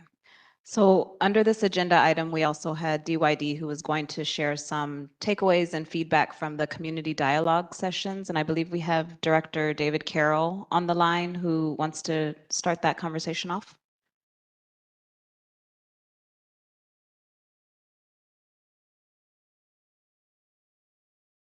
Oh, okay. I didn't know I could unmute myself. Sorry. Hello, everyone. Sorry I'm not there. I had scheduling conflicts, which became even more complicated with this weekend's the incidents regarding immigration that we are being briefed on. So I apologize for not being there. Wanted to start, I think, first by at least addressing the question regarding the sessions, the family and youth sessions. DYD to this point has not been invited to those sessions. And to this point, we don't know the dates. However, we are expecting, anticipating participation in those events, but it has not happened at this point. So I just wanted to clarify that it is true. Both things are true, right? We plan on participating, but we haven't been invited at this point to participate in the session specifically for family and for young people that are currently in the facilities. To discuss briefly the listening sessions, we've held 4 community listening sessions so far, with the 5th to take place on this Thursday. These sessions are in each one of the supervisorial districts and are designed to give community the opportunity to hear about the plan directly from probation, to hear about services that will be offered by public health, mental health, and DYD. There have been representatives from probation, DMH, DPH, and DYD at each one of those sessions. The last one will be this Thursday in South LA at Magic Johnson Park. The sessions are kind of twofold. It's a panel discussion with the aforementioned partners, and then what I think is the most productive part, individual group activities, working at each table, talking about the plan and talking about different aspects of the plan and things that young people may need. Ms. Roman has been at multiple of those sessions, so she could probably speak to it also, as well as a couple of our staff people who are currently in the audience. What we are hearing the most at this point, and we are going to put together a full consolidated, for lack of a better word, report on everything that we heard. We've captured every question that community members have asked. We've asked them to write those questions on index cards, so we actually have a written document of all the questions that were asked, and we're also capturing all of the notes at each one of the tables. We have note takers that are entering the notes into their computers real time. So we'll have a pretty robust set of notes. The themes that are emerging right now mostly are around transportation.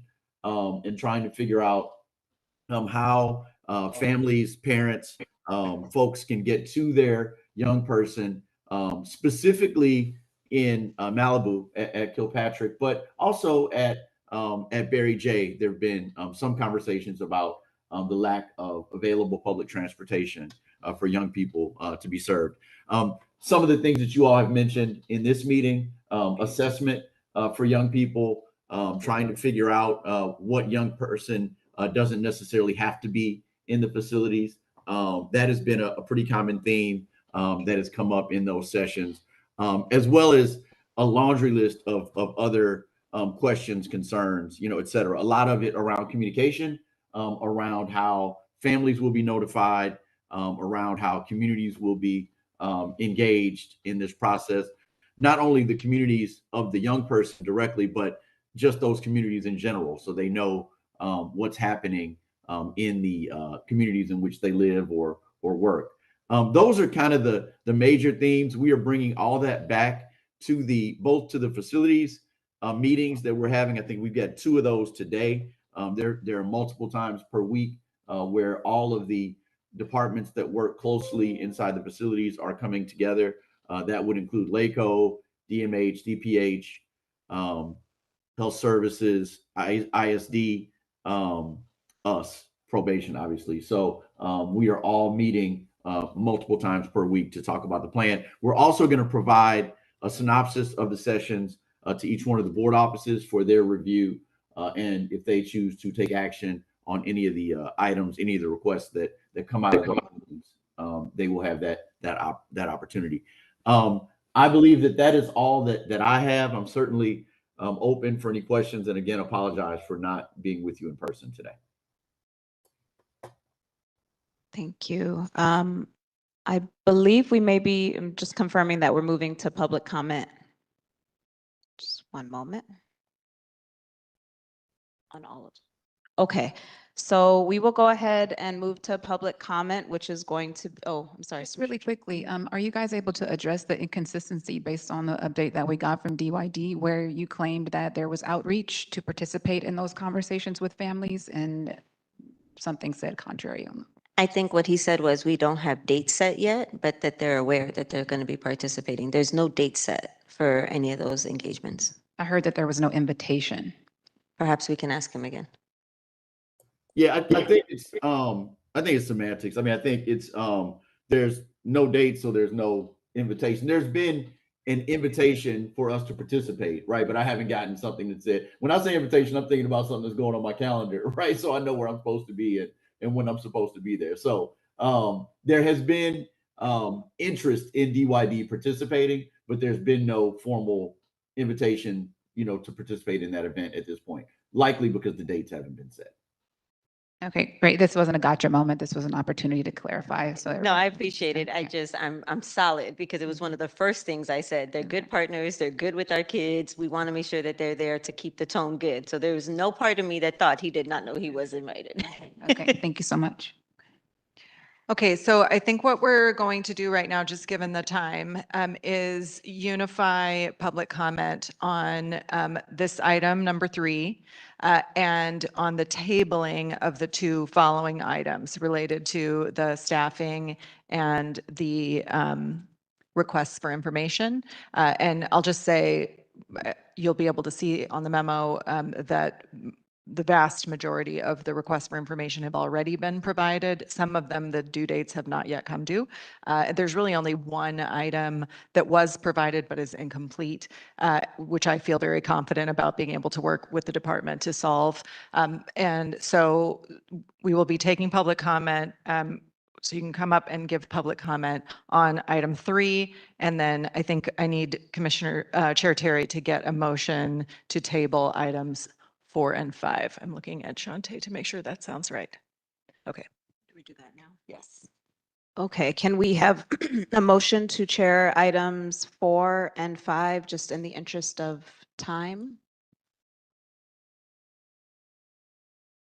I move to approve the tabling of items 4 and 5 for a future meeting. Okay, for a future meeting. Can I have a second? Second. Okay.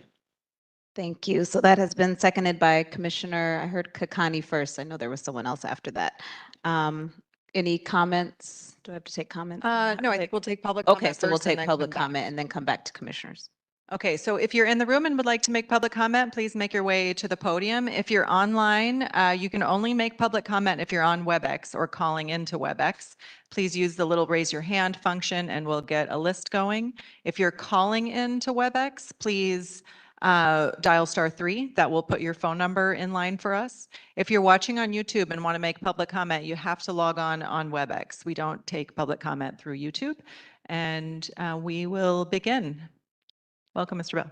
Hello, my name is Thomas Bell, Camp Vice President for Local 685. I just want to clarify something real quick. No one's ever gotten refiled for talking at night.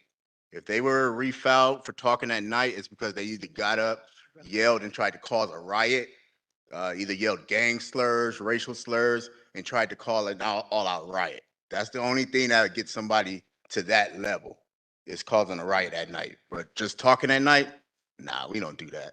You know, we all talk at night. So as far as the movement, first I want to say what you did with Camp Page. I like what you guys did with Camp Page. The kids trickled in. You didn't bring them in a large group, and the officers are, you know, they're at Rocky or they're at Alpha Ball, you know, and I think they prefer that better than what they thought they was going to go. I think a lot of questions still hold up, and a lot of communication needs to be said with what's happening with Kirby and Kilpatrick. A lot of officers are wondering what's going to happen with them.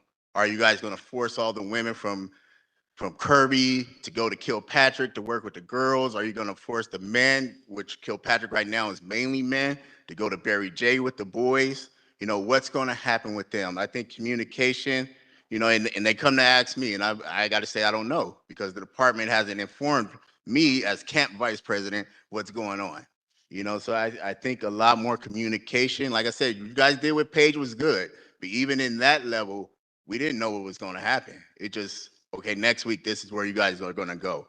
We were happy with it, but the fact that they didn't know beforehand was troubling, you know, and like what Ms. Canales said, if things go wrong, if you know, next week they say, okay, all you guys got to show up here and we don't have housing for you, so you're on 40 days, that's not going to work. Anything besides the 56 at Kilpatrick is not working. I'll let you know. Thank you. Go ahead, Mr. Pettis. Good morning. The Board of Supervisors declared basically DYD as the subject matter experts, and they were created to align with the Care First, Jail Last. And I applaud Mr. Carroll and everybody for their programs and services providing for the youth.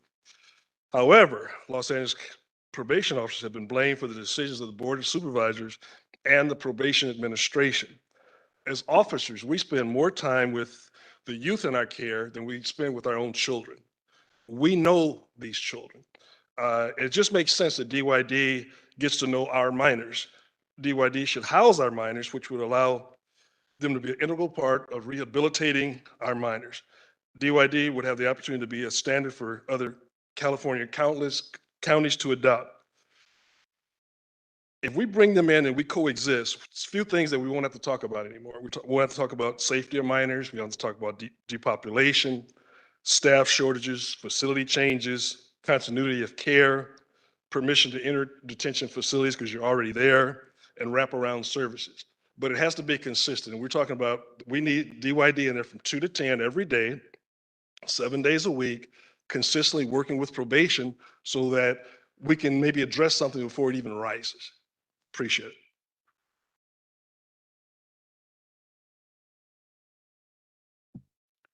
it. Good morning. Thank you. I want to thank the panel for the invite. First and foremost, my name is Serafin Leon, and I'm the Deputy Director of Life 2.0, a nonprofit organization that provides comprehensive reentry services for the incarcerated and formerly incarcerated. And I think it's very fitting for my commentary today. I'm pleased to learn that Probation Department has approved the release and transfer of the SYTF youth at CVK to camps and back into the community. which brings me to say that my organization, Life 2.0, has recently added a housing department, and we've acquired a residential facility in this very community of Compton, just half a mile down the street. And we're ready to provide reentry services to SYTFs.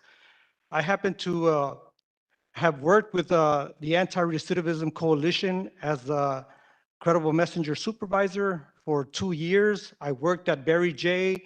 and CVK supervising the team of Credible Messengers. I'm very well familiar with the youth population there at CVK as well as Barry J. And my facility, we have everything. All the services, the wraparound services, we're quite equipped and suitable to provide these services to these youth. All I'm asking for is an opportunity to be able to provide these services, just as Boys Republic, ARC, Ramp LA, Amity, all these CBOs that I've worked with before, they're contributing. We want the opportunity to be able to contribute as well to these youth. I know I spoke with Deputy Director Roman this past Friday about this, and if you can direct me with who to speak with in the probation department to maybe secure a contract and be able to work in partnership with Department of Probation, that would be very much appreciated. Thank you. Thank you.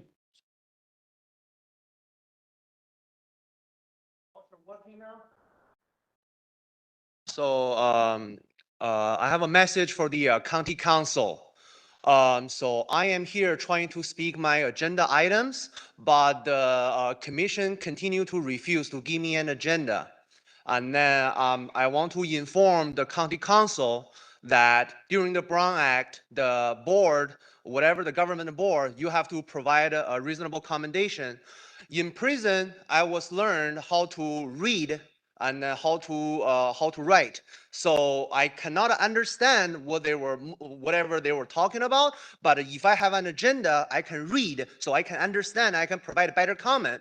And then I also want the county council to verify with the employee that how many times I have been here and asking for the agenda.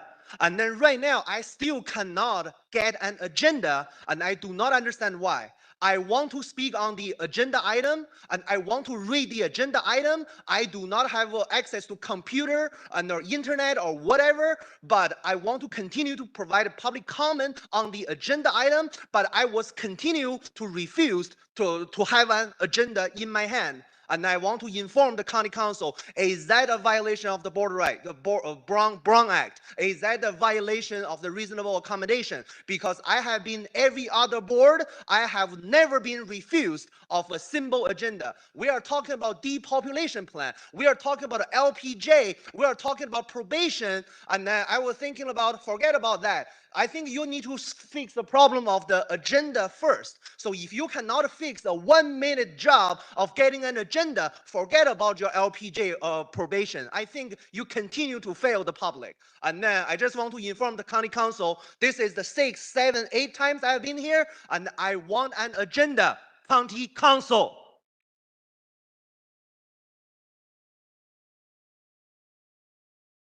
Eileen, proceed. I just had a question related to the redistribution that you mentioned. I know there have been some issues with continuances being filed because of a lack of staffing, and it seemed that you were beginning to address the redistribution of staff to those positions to support, and I think that was included in the staffing analysis that y'all have been working on, but I wasn't sure if that had been uploaded yet or when it will be made public.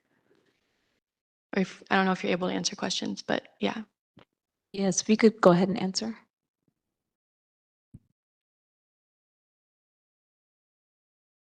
The staffing plan has not been approved for distribution yet. It hasn't been provided to BSCC, so it's an internal document at this time. Okay. Okay, we have a couple of speakers online, and let's start with Raquel Derfler. Raquel, you can unmute yourself.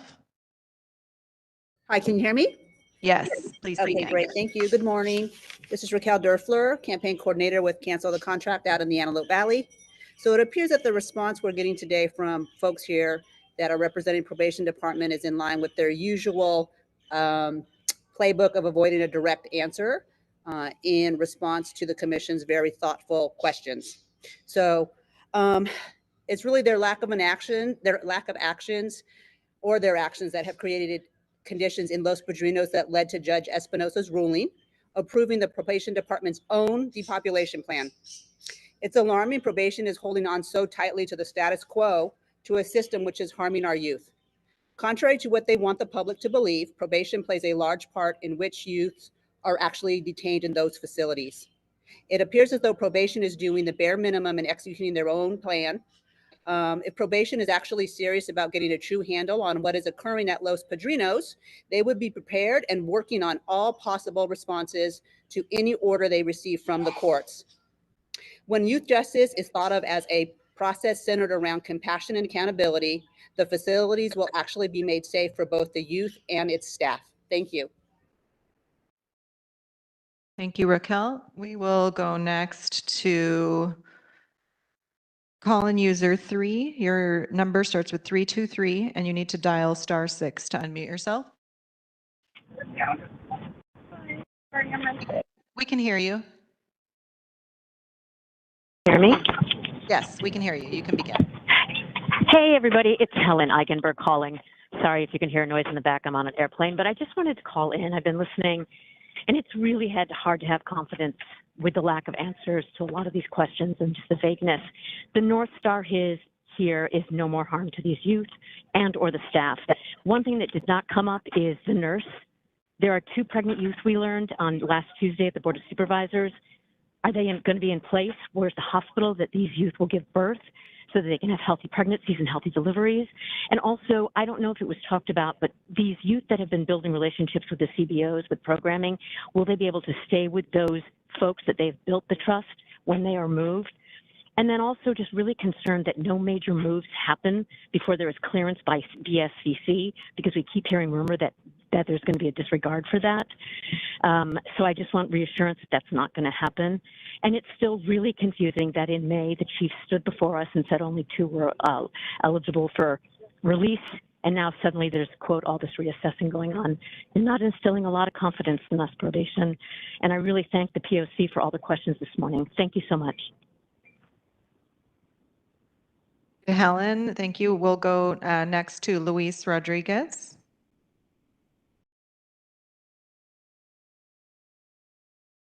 Luis, can you unmute yourself? Yes, can you hear me? Yes, you can begin. Okay, thank you very much.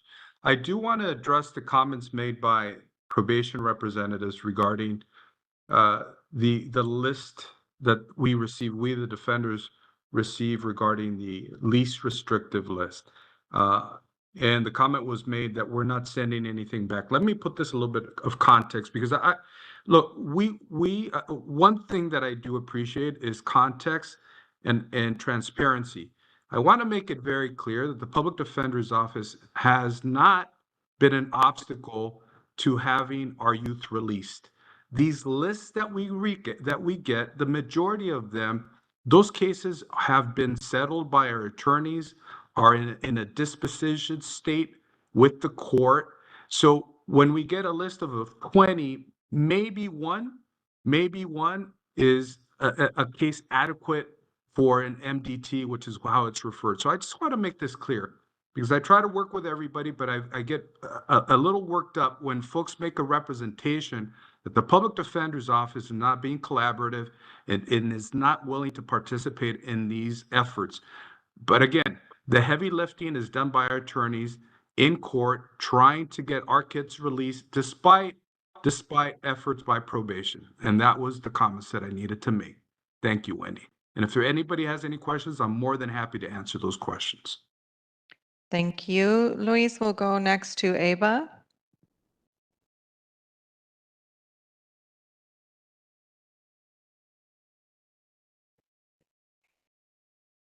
No last name, right, Ismael? Can you hear me? Yes, we can. Yes, please begin.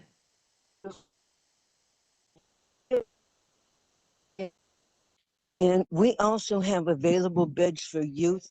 We have an intensive program. We serve probation youth already. And we also have a 24/7 youth development center that is specifically for youth on probation or that are gang impacted. So we are well situated to also get a contract for relief. And what my question is, and I hope you can answer it, is there going to be some kind of open process for allowing CBOs to provide services for these youth? Or are you only limiting it to Amity and Boys Republic with negotiated contracts? Ava, before you drop off, your voice cut off at the beginning. Can you say the name of when you introduced yourself, we didn't hear you. Yes, Ava Lanye, the president of Whole Systems Learning. We have a 24/7 youth development center specifically for youth on probation or gang impacted. We also have housing available that would be fully staffed and where our program would be done on site, but they would also have access to our center. And I want to know. Oh, okay. Yeah, no, Can we my did hear the rest of your comment. It was just that first introduction that was missed. And can my question be answered? Can my question be answered? Yes. Hi, excuse me. Hi, Ava. So if you can stay on the line and provide the information, I'll take it. We're working on expanding what our programming looks like and what it looks like to be able to actually be able to provide that data to us. The gentleman mentioned I got his information on Friday and I have already forwarded that information on. So until we have a better process, you can send it to me.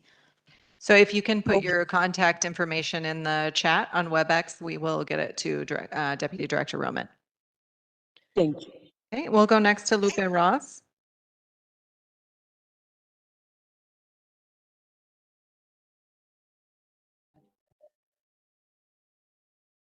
Good morning. Can you hear me? We can. Good morning, Lupe. Oh, thank you. Thank you. I'm tired. I'm tired of this. Going back and forth years and years. And it's just stepped up worse and worse. Nothing is getting better. DYD was put in place to help the youth, help the families. And that's what we need to devote our time and energy to. Enough is enough. We're tired of the lies. We're tired of the promises and the kids being placed all over where the parents can't get to. The fentanyl death, the gladiator fighting. I mean, how can we believe that this is going on to our youth in our county at this time? Probation officers, individual ones, I know are excellent. Camp Rocky, Camp Alphabom are excellent. I know that.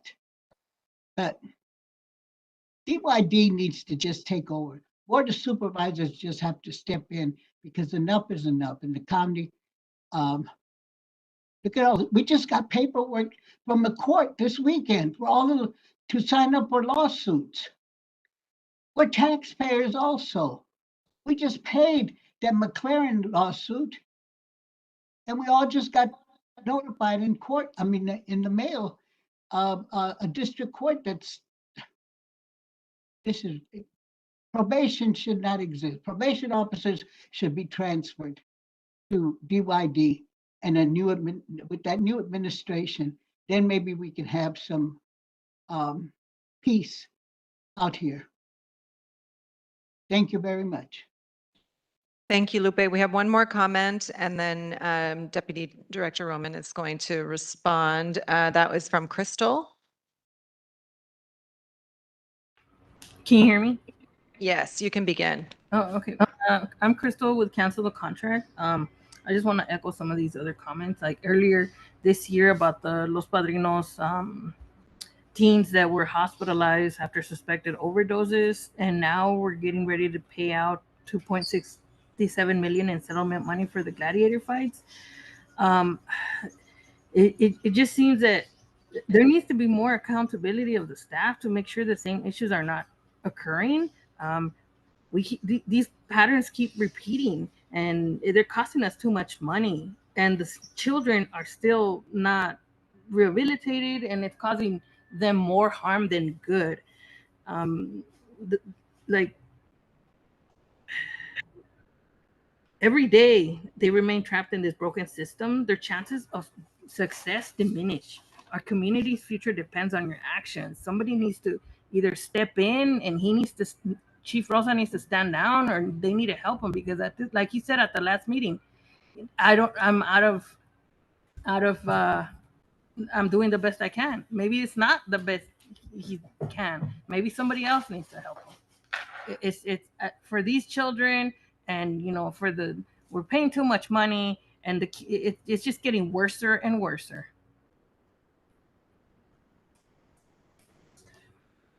Thank you, Crystal. That's all our public commenters for today.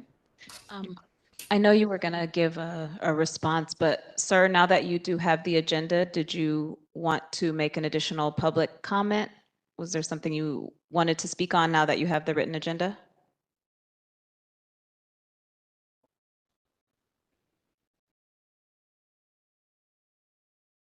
Okay. Thank you. So I wanted to speak to Mr. Rodriguez calling in. Thank you for the call in, Mr. Rodriguez, because if we made anything seem like if the PD's office is a barrier, that's not what we were trying to say. What the intention was, when you're asking the process is that we provide them with the list and they make an assessment of it and put anybody forward that we need to be discussing for potential release. But I don't want it to seem as if we were saying that they're a barrier to the process. We provide it to them, and whenever necessary, they can contact us and we can move forward with an MDT. I don't know if Ms. Walker wanted to add anything, but definitely not presenting that the PD's office is a barrier. If anything, they're a great collaborator with us. Absolutely. That's what I wanted to say, that we are very collaborative with the Public Defender's Office, but also that I think, to Ms. Kakanian's point, it has not yielded much release of youth because the attorneys, as he pointed out, are working in the courtroom on behalf of the youth at each hearing. So it does not yield the release considerations or the opportunities that I think the motion thought it would. And I think that's what has been demonstrated, that they're released through that process that you pointed out, Ms. Harada brought to light sometime in the past when the motion was first passed. Commissioner Jackson? Is it open for commissioner comments now? Yeah, we're done with public comment. Yes. Okay, great. So I wanted to follow up on my earlier question about updates on the implementation of certain things in the plan. I don't know how possible it is. I know back in the day when Central was undergoing a lot of construction in different units, it was very difficult for us to track progress. And I personally found that checklist very helpful when I was doing my inspections. As an accountability tool, I would like for us to maybe curate a list of a facility-specific list, perhaps, with all the different areas that need to be satisfied in order for, for the facility to be suitable to house youth. So yeah, maybe some sort of matrix or something with not only ISD-related updates, because that one feels really kind of out of touch, and we don't know what's going to happen with things like that. But yeah, whatever we can get to understand where progress is. Commissioner Jackson, I will volunteer to work with Deputy Director Roman on that. And the list that Commissioner Jackson's referring to was something that was developed collaboratively between MSB and the POC, I believe. It was a number of years ago. So I'll send it to you so you can see it, and then we can see if that's something we could move forward with. It was very helpful. It was basically a list of the items that needed to be, that there were improvements, things like HVAC and other types of rehabilitation of the physical plant at Central, and then the status of those upgrades. So we can talk about that between now and the next meeting. That'd be great. Commissioners, any other commissionership? I kind of just want to bring it back to your attention. So last meeting, I did ask for the plan around Barry J, especially now knowing that there won't be any repairs. What does that step down look like? And what is the plan around that? How are you incentivizing the youth to still want to step down and be be in the same place.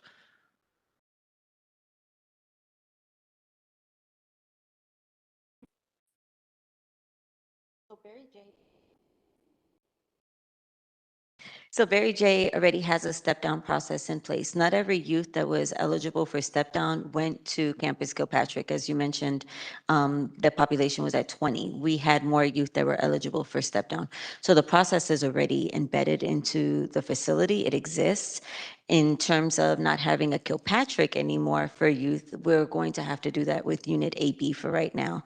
So we're looking at, and that's not the only unit, but we're looking at all the incentives, right? As you move through your stages, what different incentives can we have? We know that the youth from Campus Kilpatrick had the opportunity to go to excursions. Those are things that we still plan on keeping.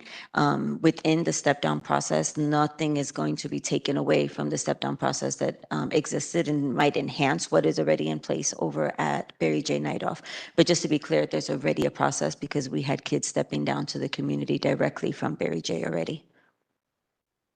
The reason I asked is because it was referred to as a step down by the chief some time ago, but also from the youth themselves, they have said like they're waiting a year plus to go to actual step down. So they don't, I don't know if maybe there's something you could talk to them about, or but they don't feel like they're stepping down to Barry J. They feel like Campus Kilpatrick is the next step, and right now they're asking, what is left for me? Should I even be doing good anyway? They're losing the incentive, so I'm trying to figure out what the incentive is. So part of this depopulation plan, and again, giving too much makes it something that you'll hold me to next meeting. Go, didn't you say?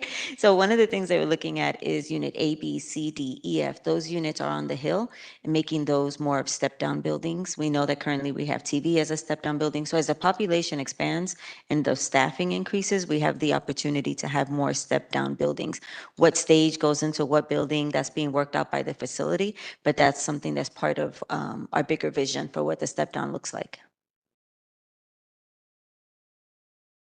Any other questions? And then I think we have to vote, right? Okay, so the vote is on the tabling of the two items. So you can just say yes, no, or abstain. Yes. Can I just add, just wrote this.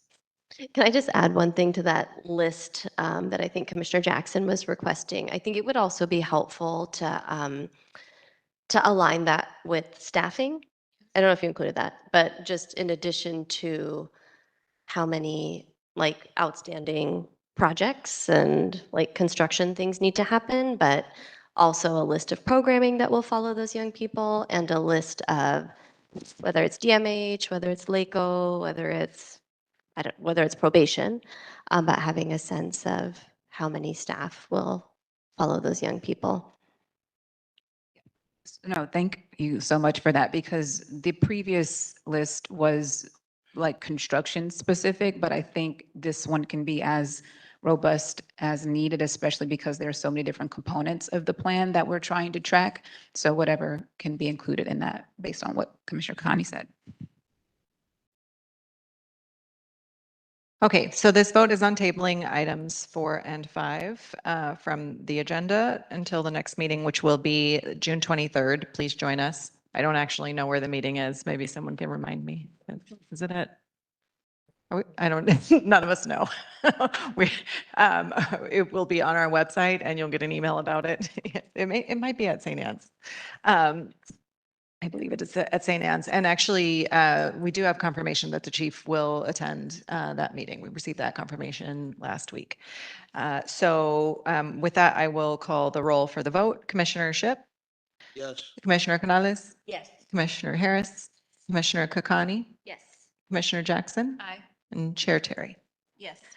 Okay, so that passes unanimously. And I think that actually brings us to the, yes, thank you. Okay, so item 6 is for matters not posted on the agenda to discuss or to place on a future meeting agenda for action. Commissioners, do you have any announcements or items you would like placed on a future agenda? Commissioner Shipp? Yeah, I believe it was February. Kim Epps promised us a Narcan policy. We still haven't like heard anything about that, especially with the Narcan motion that came up. And as you know, some youth just overdosed. So I'm hoping that we can get like an update on that Narcan policy, like and the changes that happened. We can definitely talk about that at the agenda meeting, and there are some things to update since our last meeting that I've seen the stash of Narcan myself for distribution, and we got some information last week. So thank you for reminding me of that, and I'll make sure that we talk about that at the agenda planning meeting. Just to follow up on Commissioner Shipp's request, does that also include like family notification and communication with defense counsel and things like that? I know that I wanted to just bring up, and I think it may come up under staffing, but just wanted to share that commission staff has gone out to visit 2 field offices and has seen firsthand in both East LA and Lancaster the lack of staffing in those offices. You know, people not, you know, they're able to go there to see a person, but in terms of the service referrals they should be getting, in terms of really having adequate supervision, it is not there. And I think it was, you know, staff is impacted by that, and they really shared their concerns, including safety concerns when community members are harmed in the community. They're deeply, deeply upset about that. And I think it was really hard to hear that firsthand. And so we would really like to spend some time talking about that. Can I speak? I think that's a great idea. One thing is that between what probation has reported to us recently about those staffing levels in the field and the ability to maintain those caseloads, there's been repeated sort of public comment about there being discrepancies between actual staffing in the field and what's reported to us. So I think we should do some investigation on the best way to get objective numbers on what those levels are out in the field for that as well. All right. So that leads us to adjournment. So thank you all for joining us and sharing your comments. As a quick reminder, please be sure to follow us on social media and subscribe to our YouTube channel at LA County POC. To receive reminders about our upcoming meetings, visit our website at poc.lacounty.gov, and you can subscribe to our email listing. It is now 12:14. Can I have a motion to adjourn today's special meeting? I move to approve. Second. Okay, we have a motion by Commissioner Jackson, seconded by Commissioner Harris. Commissioners, please unmute yourselves and vote with a voice vote. Aye. Okay, motion carries unanimously, and today's special meeting is adjourned. Thank you for joining us.